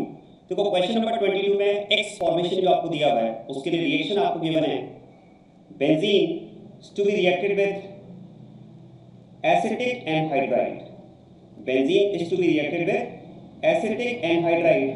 क्या इस रिएक्शन का नेम आप जानते हैं बेटा? इस रिएक्शन का नेम है Friedel Crafts acetylation, more specifically you can call it Friedel Crafts acetylation, क्योंकि इस केस में हम बात करेंगे रिंग में एसिटाइल ग्रुप इंट्रोड्यूस होगा। देखो इस केस में आपको यहाँ पर फिर से लुईस एसिड दिया है, और जैसे कि मैंने आपको पहले भी बताया लुईस एसिड के दो नेम्स आप याद रखेंगे बेटा। Lewis acid is electrophile producer, it is halogen carrier. तो ये यहाँ पर देखो एरोमेटिक केमिस्ट्री में लुईस एसिड का काफी यूज आपको मिलेगा बेटा। ये एरोमेटिक केमिस्ट्री में इलेक्ट्रोफाइल प्रोड्यूस करने के लिए हम इसका यूज करते हैं। देखो यहाँ पर भी अगर बात की जाए तो ये इलेक्ट्रोफाइल प्रोड्यूस करने का काम करेगा। देखो एनहाइड्राइड में हम रेजोनेंस की बात कर सकते हैं, और रेजोनेंस के बेसिस पर हम कह सकते हैं this oxygen is negative and this oxygen is positive. तो AlCl3 इस नेगेटिवली चार्ज ऑक्सीजन के साथ में इंटरेक्ट करेगा, और ये पॉजिटिवली चार्ज का ऑक्सीजन जो है वो कार्बन से इलेक्ट्रॉन विड्रॉ करेगा, और इस तरह से यहाँ पर इलेक्ट्रोफाइल प्रोड्यूस होगा acetylium ion, and now this electrophile will interact with this benzene ring. जैसे कि हम जानते हैं एरोमेटिक कंपाउंड्स की रिएक्शंस होती है ESR, electrophilic substitution reaction, in which electrophile will attack on ring to replace hydrogen in the form of H+। तो यहाँ पर हम बात कर सकते हैं, देखो हाइड्रोजन को H+ के फॉर्म में रिप्लेस कर देगा ये इलेक्ट्रोफाइल एसिटाइलियम आयन, और इस तरह से यहाँ पर कंपाउंड फॉर्मेशन होगा फिनाइल इथेनॉन आप कह सकते हैं, या फिर आप कह सकते हैं इसे एसिटोफिनॉन। दिस इज एसिटोफिनॉन, या फिनाइल इथेनॉन भी आप नेम दे सकते हैं, इसका यूपैक नेम। और ध्यान देना बेटा इस केस में अब जो ये तो कंपाउंड हो जाएगा आपके पास X। अब जो इसमें नेक्स्ट रिएक्शन आपको गिवन है वो नेक्स्ट रिएक्शन आपको गिवन है, reaction with ZnHg plus HCl, reaction with ZnHg plus HCl। हमने प्रीवियस रिएक्शंस में भी इसका यूज डिस्कस किया है, क्लेमेंसन्स रिडक्शन। और क्लेमेंसन्स रिडक्शन में जैसा कि हम बात करते हैं, CO group is converted into CH2 group, मतलब एक तरह से आप कह सकते हैं carbonyl group is converted into methylene group. तो देखो इस कंपाउंड में CO ग्रुप प्रेजेंट है, कार्बोनाइल ग्रुप, और वो कन्वर्ट हो जाएगा मिथाइलिन ग्रुप में, मतलब CH2 में। तो यहां पर कंपाउंड Y फॉर्मेशन जो होगा that will be ethyl benzene, and now this ethyl benzene is to be reacted with NBS। देखो NBS की अगर बात की जाए तो इट इज N-ब्रोमोसक्सिनामाइड, और NBS का फंक्शन आप माइंड में रखेंगे। देखो NBS की अगर बात की जाए तो it is specifically used for allylic and benzylic halogenation. This is used for allylic and benzylic halogenation, मतलब एक तरह से आप कह सकते हैं अलाइलिक या बेंजाइलिक हाइड्रोजन को ये ब्रोमीन से रिप्लेस कर देगा। ठीक है, NBS N-ब्रोमोसक्सिनामाइड, इसमें जो हैलोजन प्रेजेंट है वो ब्रोमीन है, तो इसका फंक्शन होता है अलाइलिक या बेंजाइलिक हैलोजिनेशन। या फिर देखो और कंसेप्चुअल बात की जाए तो याद रखिएगा NBS उस पर्टिकुलर साइट पर हैलोजिनेशन करता है, उस पर्टिकुलर साइट पर ब्रोमीन इंट्रोड्यूस करता है जहां पर बनने वाला फ्री रेडिकल सबसे ज्यादा स्टेबल हो। और आप देखो इस केस में अगर बात की जाए तो कहां पर फ्री रेडिकल सबसे ज्यादा स्टेबल होगा, CH2 कार्बन पर, क्योंकि ये फ्री रेडिकल रेजोनेंस स्टेबलाइज्ड होगा और मिथाइल से हाइपर कॉन्जुगेशन भी मिलेगा। तो यहां पर बनने वाला फ्री रेडिकल सबसे ज्यादा स्टेबल होगा। तो आप समझ लें कि यहां पर जो H प्रेजेंट है उसे ये ब्रोमीन से रिप्लेस कर देगा, उसे ये ब्रोमीन से रिप्लेस कर देगा, ये कंपाउंड आपको मिल जाएगा। मतलब यहां पर अगर बात की जाए तो बेंजाइलिक ब्रोमिनेशन हो जाएगा, और इसके अकॉर्डिंग इस क्वेश्चन का आंसर हमारा हो जाएगा दिस इज कंपाउंड Z, और आपसे Z ही पूछा गया है, तो आंसर हो जाएगा इसमें option A। Next question, next question में आप देखो toluene is to be reacted with chromyl chloride, this is chromyl chloride. Toluene is to be reacted with chromyl chloride, this is chromyl chloride, followed by acidic hydrolysis to give compound P। बहुत ही important reaction है हमारे लिए, NEET point of view से अगर बात की जाए तो काफी इंपॉर्टेंट रिएक्शन है, और हमारे सिलेबस में ये एक फेमस रिएक्शन भी है। क्या आप इसका नेम जानते हैं? मैं आपको बताता हूं, देखो दिस इज इटार्ड रिएक्शन। और बेटा इटार्ड रिएक्शन में अगर बात की जाए तो हम बात करते हैं in case of Etard reaction toluene is converted into benzaldehyde. ये इटार्ड रिएक्शन है बेटा। इस केस में हम बात करते हैं reaction of toluene with chromyl chloride followed by acidic hydrolysis, and in this case CH3 group is oxidised into CHO, मतलब बेंजाल्डिहाइड फॉर्मेशन होता है।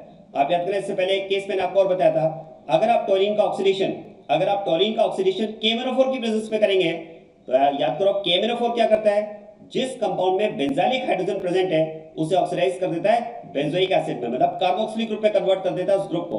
तो अगर आप यहां पर KMnO4 लेते हैं तो बेंजोइक एसिड बनता, chromyl chloride followed by acidic hydrolysis, benzaldehyde formation. तो ये तो हो जाएगा प्रोडक्ट P।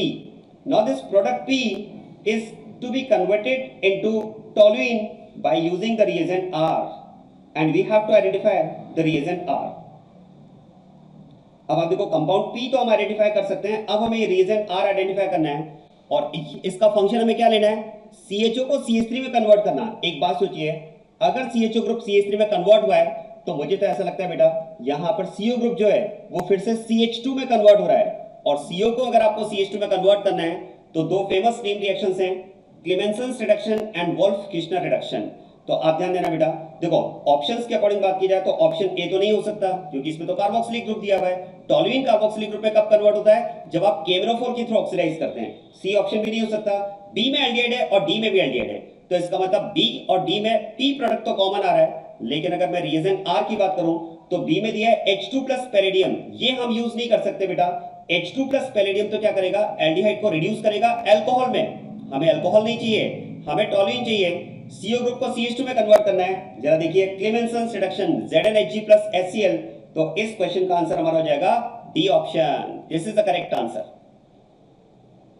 नेक्स्ट क्वेश्चन में आपको दिया है product of which of the following reaction does not show Friedel-Crafts reaction.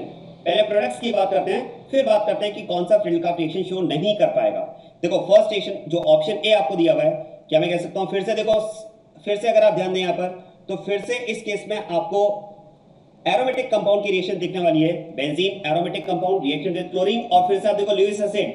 Lewis acid का फंक्शन मैं आपको जैसा कि बता चुका हूं बेटा, लुईस एसिड का फंक्शन है इलेक्ट्रोफाइल प्रोड्यूस करना, हैलोजन कैरियर, ये यहाँ देखो ल्यूइस एसिड क्या होता है, लोन पेयर एक्सेप्टर होता है। ये क्यों हेलोजन कैरियर होता है, क्योंकि हेलोजन के पास लोन पेयर अवेलेबल है, तो ये क्या करेगा, इससे लोन पेयर एक्सेप्ट करना स्टार्ट करेगा, मतलब ये बॉन्ड फॉर्मेशन। तो इससे क्या होगा, दोनों क्लोरीन में ई एन डिफरेंस क्रिएट होगा, ये बॉन्ड ब्रेक होना स्टार्ट होगा, और इस तरह से AlCl3 की हेल्प से यहां पर फॉर्मेशन होगा क्लोरोनियम आयन का, और ये क्लोरोनियम आयन रिंग पर करेगा ESR, मतलब H will be replaced by this attacking electrophile। तो यहां पर तो कंपाउंड फॉर्मेशन हो जाएगा बेटा क्लोरोबेंजीन। बी ऑप्शन की अगर बात की जाए बेटा, तो बी ऑप्शन में आप देखिए बेंजीन की रिएक्शन आपको गिवन है concentrated nitric acid and sulphuric acid के साथ। क्या इस मिक्सचर का नेम आप जानते हैं? देखो इस मिक्सचर की अगर बात की जाए तो this mixture is known as, बोलिए, nitrating mixture. This is nitrating mixture. ये आपके पास है बेटा नाइट्रेटिंग मिक्सचर, और इस पर बेस्ड एक बहुत ही अच्छा क्वेश्चन जो पूछा भी गया है प्रीवियस एंट्रेंस एग्जाम्स में। देखो नाइट्रेटिंग मिक्सचर की अगर बात की जाए तो नाइट्रेटिंग मिक्सचर में ध्यान देना बेटा, इसका फंक्शन होता है नाइट्रोनियम आयन प्रोड्यूस करना। इसका फंक्शन है नाइट्रोनियम आयन प्रोड्यूस करना NO2+। और ध्यान देना बेटा, इस नाइट्रोनियम आयन फॉर्मेशन में नाइट्रिक एसिड की अगर बात की जाए तो क्या मैं कह सकता हूं, nitric acid is weaker acid than sulphuric acid and in mixture of two acids, as you know, weaker acid always behaves as a base। तो नाइट्रिक एसिड तो यहाँ पर एज अ बेस बिहेव करता है, और sulphuric acid being stronger acid behaves as an acid, और इस acid base stage में यहाँ पर NO2+ का फॉर्मेशन होता है। बस ये इलेक्ट्रोफाइल प्रोड्यूस हो चुका है, और ये इलेक्ट्रोफाइल अब फिर से वही रिंग पर अटैक करेगा और H को रिप्लेस करेगा H+ के फॉर्म में। तो यहाँ पर कंपाउंड फॉर्मेशन होगा नाइट्रोबेंजीन। और ध्यान देना बेटा, ऑप्शन सी में अगर बात की जाए तो ऑप्शन सी में आपको कंपाउंड दिया हुआ है N-हेक्सेन, Cr2O3 एंड Al2O3। टेम्परेचर आप याद करो, अगर आप एल्केन कंटेनिंग 6 और more carbon atoms are heated under pressure in presence of oxides of molybdenum, chromium और वेनेडियम, वेनेडियम, क्रोमियम या मोलिब्डेनम के ऑक्साइड आप लो एल्यूमिना के साथ में टेम्परेचर कंडीशन में, तो बेटा इसका फंक्शन होता है एरोमेटाइजेशन। यहां पर क्या होगा, कंपाउंड का एरोमेटाइजेशन हो जाएगा बेटा, और इस तरह की रिएक्शन पहले भी आ चुकी है। पहले हमारे पास कंपाउंड था हेप्टेन, तो वो कन्वर्ट होता है टोल्यूइन में। यहां पर है N-हेक्सेन, ये कन्वर्ट हो जाएगा बेंजीन में। तो आप देखो प्रोडक्ट हमारे पास रिएक्शंस के आ चुके हैं। अब हमें बस ये बताना है कि which of the following product of which of the following reaction does not show Friedel का reaction does not show underline. और ध्यान देना बेटा, अगर हमसे पूछा जाए कि कौन फ्रीडल का रिएक्शन शो नहीं करेगा, तो याद करें फ्रीडल का रिएक्शन की अगर बात की जाए तो फ्रीडल का reaction is not possible in those aromatic compounds which have strong electron withdrawing group on ring. अगर रिंग पर स्ट्रांग इलेक्ट्रॉन विथड्रॉइंग ग्रुप है, डीएक्टिवेटिंग ग्रुप है, देखो अगर ये group G is strong electron withdrawing group, if it is strong electron withdrawing group, बोले strong electron withdrawing group में कौन आ सकते हैं? देखो स्ट्रांग इलेक्ट्रॉन विथड्रॉइंग ग्रुप में या तो -M ग्रुप हो सकता है, या फिर हम कह सकते हैं स्ट्रांग -I ग्रुप, या फिर हम कह सकते हैं स्ट्रांग -I ग्रुप। अगर ऐसा कोई ग्रुप रिंग पर है तो ऐसे कंपाउंड्स में हम बात करते हैं नो FCR। ये कंपाउंड FCR शो नहीं कर पाते हैं, फ्रीडल का रिएक्शन फेल्स। उसके लिए that can be any -M group, या तो कोई -M ग्रुप हो सकता है या स्ट्रांग -I ग्रुप हो सकता है। ठीक है, देखो -M तो एनी -M ग्रुप, लेकिन अगर स्ट्रांग -I की बात करें तो देखो इसके लिए एक एग्जांपल ले सकते हैं NH3+ ग्रुप। याद करें -I सीरीज में पॉजिटिवली चार्ज ग्रुप जो होते हैं वो सबसे आगे होते हैं। तो ऐसा कोई ग्रुप स्ट्रांग -I ग्रुप अगर हुआ या कोई भी -M ग्रुप हुआ, क्योंकि -M तो -I से वैसे भी स्ट्रांग होता है, तो उस केस में फ्रीडल का रिएक्शन फेल्स। अब आप देखो ए की अगर बात की जाए क्लोरोबेंजीन, हालांकि देखो क्लोरीन विथड्रॉइंग इफेक्ट शो करता है, डीएक्टिवेटिंग होता है, बट क्या मैं कह सकता हूं यहां पर क्लोरीन का रिंग के लिए -I के साथ साथ +M इफेक्ट भी तो ऑपरेट होता है, और इसका जो +M इफेक्ट है वो -I को सप्रेस कर देता है। तो यहां पर क्लोरीन का स्ट्रांग -I तो काम नहीं कर पाएगा, because it's -I effect will be suppressed bye it's +M। हां, सेकंड कंपाउंड में आप कह सकते हैं नाइट्रो ग्रुप इज -M, और थर्ड में तो कोई ग्रुप नहीं प्रेजेंट है, तो इस केस में तो FCR हो ही जाएगा। तो देखो first will show FCR, third will show FCR, but second can not. Second में FCR पॉसिबल नहीं है बेटा, सेकंड में FCR पॉसिबल नहीं है क्योंकि इसमें -M ग्रुप रिंग पर प्रेजेंट है। तो नाइट्रोबेंजीन आप ले सकते हैं, बेंजाल्डिहाइड ले सकते हैं, बेंजोइक एसिड ले सकते हैं, बेंजोनाइट्राइल ले सकते हैं, इन कंपाउंड्स पर FCR नहीं होता है। या NH3+ ग्रुप रिंग पे प्रेजेंट हो, strong -I group, no FCR। तो इसके अकॉर्डिंग हमारे इस क्वेश्चन का आंसर हो जाएगा बी। और अब आप ध्यान देना बेटा, next question number 25th, which of the following reaction gives product different from the other three compounds? Different from the other three compounds, ये हमें बताना है बेटा इसमें, तो ध्यान देना। फर्स्ट रिएक्शन जो ऑप्शन ए में आपको दिया है कॉल्वेज इलेक्ट्रोलाइसिस, मैं कॉल्वेज इलेक्ट्रोलाइसिस का शॉर्टकट बताता हूं बेटा आपको, ठीक है। जैसे मान लेते हैं अगर आपके पास ये एसिड सॉल्ट दिया हुआ है, ये एसिड सॉल्ट अगर आपको दिया हुआ है और इसका अगर आप कॉल्वेज इलेक्ट्रोलाइसिस करते हैं, इसका अगर आप कॉल्वेज इलेक्ट्रोलाइसिस करते हैं तो बेटा शॉर्टकट आप याद रखिएगा, इसमें जो भी एसिड सॉल्ट आपको दिया है उसका कार्बोक्सिलिक पार्ट हटाओ, फ्री रेडिकल बनाओ, बस। अब ये रेडिकल स्टेबलाइज कैसे होगा, तो टू मॉलिक्यूल्स का रिएक्शन में पार्टिसिपेशन होगा और ऐसे टू आर डॉट कंबाइन होकर फॉर्मेशन करेंगे आर आर। अब जरा देखो, ये जो मैंने एग्जांपल लिया वो तो मोनो कार्बोक्सिलिक एसिड का सॉल्ट है, लेकिन जो ऑप्शन ए में आपको कंपाउंड दिया हुआ है वो डाई कार्बोक्सिलिक एसिड का सॉल्ट है। तो आप क्या करेंगे, देखो इस केस में शॉर्टकट वही रहेगा, कुक हटाओ, अरे सी डबल ओ के, कुक हटाओ, फ्री रेडिकल बनाओ, एक और कुक, इसे भी हटाओ, दोनों कुक को हटाओ, फ्री रेडिकल बनाओ। और क्या मैं कह सकता हूं, ये शॉर्टकट अप्लाई करेंगे तो इससे एकदम क्लियर है, यहां तो रिएक्शन इंट्रा हो जाएगी, दोनों ही कार्बन आपस में बॉन्ड फॉर्मेशन कर लेंगे और इस केस में प्रोडक्ट आपको मिल जाएगा। यहां पर इस केस में हम बात कर सकते हैं, जो प्रोडक्ट आपको मिलेगा बेटा वो प्रोडक्ट आपको यहां पर मिल जाएगा ब्यूटूइन, क्योंकि यहां पर हमें स्टीरियो आइसोमेरिज्म को अवॉइड करना है तो उसके बारे में मैं बात नहीं करूंगा। तो ये कंपाउंड तो बना ब्यूटूइन। सेकंड आप देखो, हैलाइड की रिएक्शन सोडियम के साथ में ड्राई ईथर, हैलाइड की रिएक्शन सोडियम के साथ में ड्राई ईथर कौन सी रिएक्शन है, यस वुड्स रिएक्शन। जरा वुड्स रिएक्शन का शॉर्टकट बताता हूं बेटा, देखो वुड्स रिएक्शन में alkyl halide is reacted with sodium in dry ether.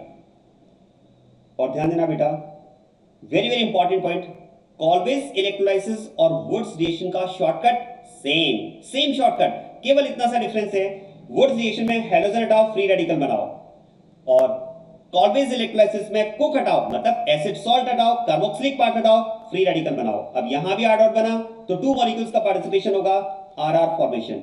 ये शॉर्टकट अगर मैं बी ऑप्शन में अप्लाई करता हूं तो हैलोजन हटाओ, फ्री रेडिकल बनाओ, और बेटा ऐसे दो फ्री रेडिकल जब कंबाइन हो गए, इट इज सिंपली शॉर्टकट, ठीक है। मैकेनिज्म के थ्रू अगर मैं जाऊंगा तो थोड़ा सा आपको चेंज मिलेगा, ठीक है, लेकिन मैं शॉर्टकट अप्लाई कर रहा हूं।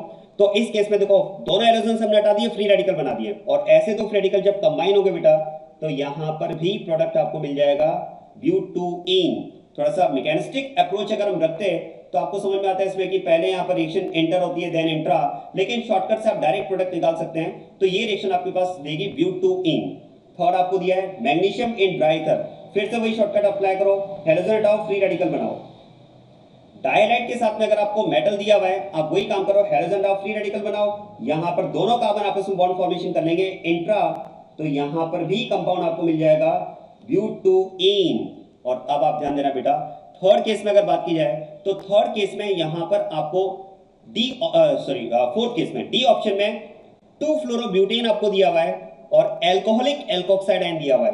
क्या मैं कह सकता हूं, एल्कोहलिक एल्कोक्साइड आयन अगर दिया हुआ है तो एल्कोहलिक मीडियम में हम बात करते हैं एलिमिनेशन रिएक्शन की, यहां पर रिएक्शन हो जाएगी E2। अब E2 रिएक्शन में क्या होता है, देखो यहां पर हम कह सकते हैं fluorine as a leaving group leave करेगा, और E2 रिएक्शन में बात करते हैं लीविंग ग्रुप लीव करता है और बेस H को रिमूव करता है। कौन से H को, बीटा H को।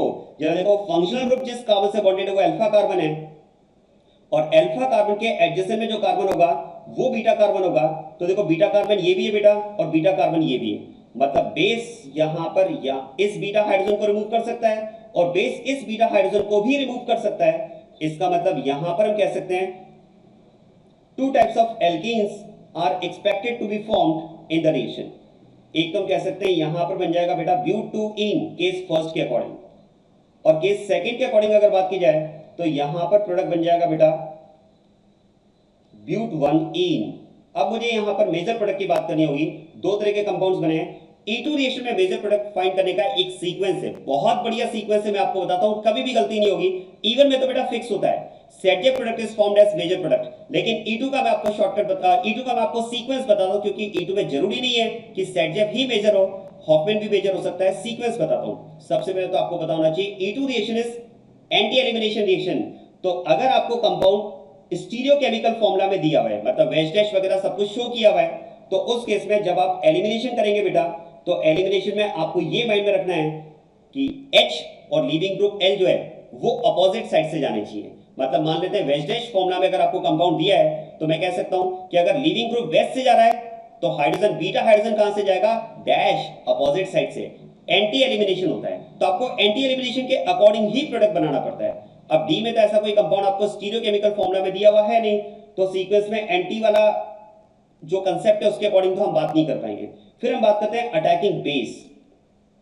अगर अटैकिंग बेस बेटा बल्की बेस है, अटैकिंग बेस अगर बल्की बेस है, तो उस केस में हम बात करते हैं बल्की बेस उस कार्बन से H को प्रेफरेबली रिमूव करेगा जहां पर स्टेरिक कम है। अब बताओ इस केस में फर्स्ट और सेकंड केस की बात की जाए तो स्टेरिक कहां पर कम है, सेकंड वाले कार्बन पर कम है, तो बेस यहां से H को रिमूव करता और ब्यूट 1 इन बनता, हॉफमैन प्रोडक्ट मेजर बनता। लेकिन यहां पर आप देख सकते हैं बेटा, यहां पर आप देख सकते हैं बेस बल्की नहीं है। बल्की बेस के लिए रेफरेंस आपको माइंड में रखना है बेटा tertiary butoxide ion, tertiary butoxide ion आपको एज अ रेफरेंस रखना है बल्की बेस के लिए। ऐसा अगर आपको मिल जाए तो फिर definitely Hofmann product will be major. अब यहां पर बल्की बेस भी नहीं है, तो थर्ड में बात करूंगा लीविंग ग्रुप एल की बेटा, और लीविंग ग्रुप एल में मैं दो कंडीशन चेक करूंगा। एक तो मैं चेक करूंगा leaving group L strong minus I group. अब स्ट्रॉन्ग माइनस आई ग्रुप कैसे पता चलेगा बेटा, इसका रेफरेंस आप माइंड में रखना any positively charge group like Nr3+। अगर ऐसा ग्रुप लीविंग ग्रुप हो, या फिर अगर हम बात करें leaving group is a bad leaving group, it is a bad leaving group, बोले बैड लिविंग ग्रुप का रेफरेंस क्या है, लाइक फ्लोरीन। अगर इनमें से कोई केस मिलता है लिविंग ग्रुप का, तो फिर आपको आंसर कार्बन एंड स्टेबिलिटी के अकॉर्डिंग देना पड़ेगा बेटा इस केस में। फिर इस केस में जो आपको आंसर देना होगा बेटा वो कार्बन एंड स्टेबिलिटी के अकॉर्डिंग देना होगा। तो ध्यान देना लिविंग ग्रुप एल में दो केसेस आपके पास हैं।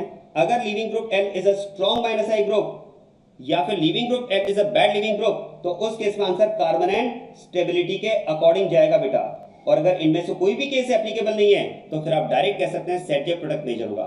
तो पहले आप एंटी एलिमिनेशन के अकॉर्डिंग प्रोडक्ट का सिलेक्शन करेंगे, डी में ये एप्लीकेबल नहीं हो पा रहा है क्योंकि कंपाउंड स्टीरियोकेमिकल फॉर्मूला में नहीं दिया हुआ है। फिर आप क्या करेंगे, बल्की बेस चेक करेंगे, यहां पर बल्की बेस भी नहीं है, टर्शियरी ब्यूटॉक्साइड आयन उसका रेफरेंस है। फिर आप एल चेक करेंगे, क्या एल कोई स्ट्रॉन्ग माइनस आई ग्रुप है, नो। बोले कैसे पता चला, स्ट्रॉन्ग माइनस आई ग्रुप हमने लिया है एनी पॉजिटिवली चार्ज ग्रुप, जहां पर फ्लोरीन लिविंग ग्रुप है वो तो पॉजिटिवली चार्ज नहीं है। फिर हमने कहा भाई लिविंग ग्रुप क्या कोई बैड लिविंग ग्रुप है, यस, क्योंकि fluorine itself is a reference for bad leaving group for this reaction. तो फिर तो यहां पर मैं कार्बन एंड स्टेबिलिटी के अकॉर्डिंग आंसर दूंगा। अब बताओ कार्बन एंड फर्स्ट केस में अगर H रिमूव होगा तो यहां बनेगा मतलब डेल नेगेटिव, और सेकंड केस में अगर बात की जाए तो ट्रांजिशन स्टेट में जो कार्बोनाइनिक कैरेक्टर आएंगे वो इस कार्बन पर आएंगे। बता सकते हैं कहां पर कार्बोनाइनिक कैरेक्टर ज्यादा स्टेबल होंगे, फर्स्ट या सेकंड, आंसर है सेकंड, क्योंकि फर्स्ट में तो आप देखो मिथाइल ग्रुप का प्लस आई कार्बोनाइट को डीस्टेबलाइज करेगा। तो फिर तो इस ट्रांजिशन स्टेट सेकंड वाले केस के अकॉर्डिंग, ध्यान देना सेकंड वाले केस के अकॉर्डिंग आपको प्रोडक्ट मिलेगा और वो जाएगा हॉफमैन प्रोडक्ट। तो यहां पर मेजर प्रोडक्ट मेरे पास होगा Hofmann product, that is but 1 ene. अब जरा देखो ए में ब्यूट 2 इन बना, बी में ब्यूट 2 इन बना, सी में ब्यूट 2 इन बना, डी में मेन ब्यूट 1 इन बना, तो मैं कह सकता हूं फिर तो डी में जो मुझे मेन प्रोडक्ट मिला वो फर्स्ट ए बी और सी से डिफरेंट मिला। तो यहां पर मेरे क्वेश्चन का आंसर हो जाएगा डी। तो ये बेटा मैंने यहां पर कोशिश की है हाइड्रोकार्बन चैप्टर के मैक्सिमम कंसेप्ट्स को इन क्वेश्चंस के थ्रू कवर किया जाए, और इसी तरह से आगे के चैप्टर्स को भी हम क्वेश्चंस के थ्रू रिवाइज करेंगे और मेरी कोशिश रहेगी उन मैक्सिमम कंसेप्ट्स को कवर किया जाए जिनकी नीट 21 में एग्जाम में आने की प्रोबेबिलिटी है। तो आप चिंता ना करें, आपके डॉक्टर बनने के सफर में जेसी सर आपके साथ हैं, मोशन एजुकेशन सिस्टम आपके साथ हैं। तो फिर मिलेंगे नेक्स्ट चैप्टर के साथ, हाइड्रोजन डेरिवेटिव के साथ। तब तक के लिए आप मोशन के यूट्यूब चैनल के साथ में कनेक्टेड रहें। Thank you everyone, stay safe, stay home, wish you all the best.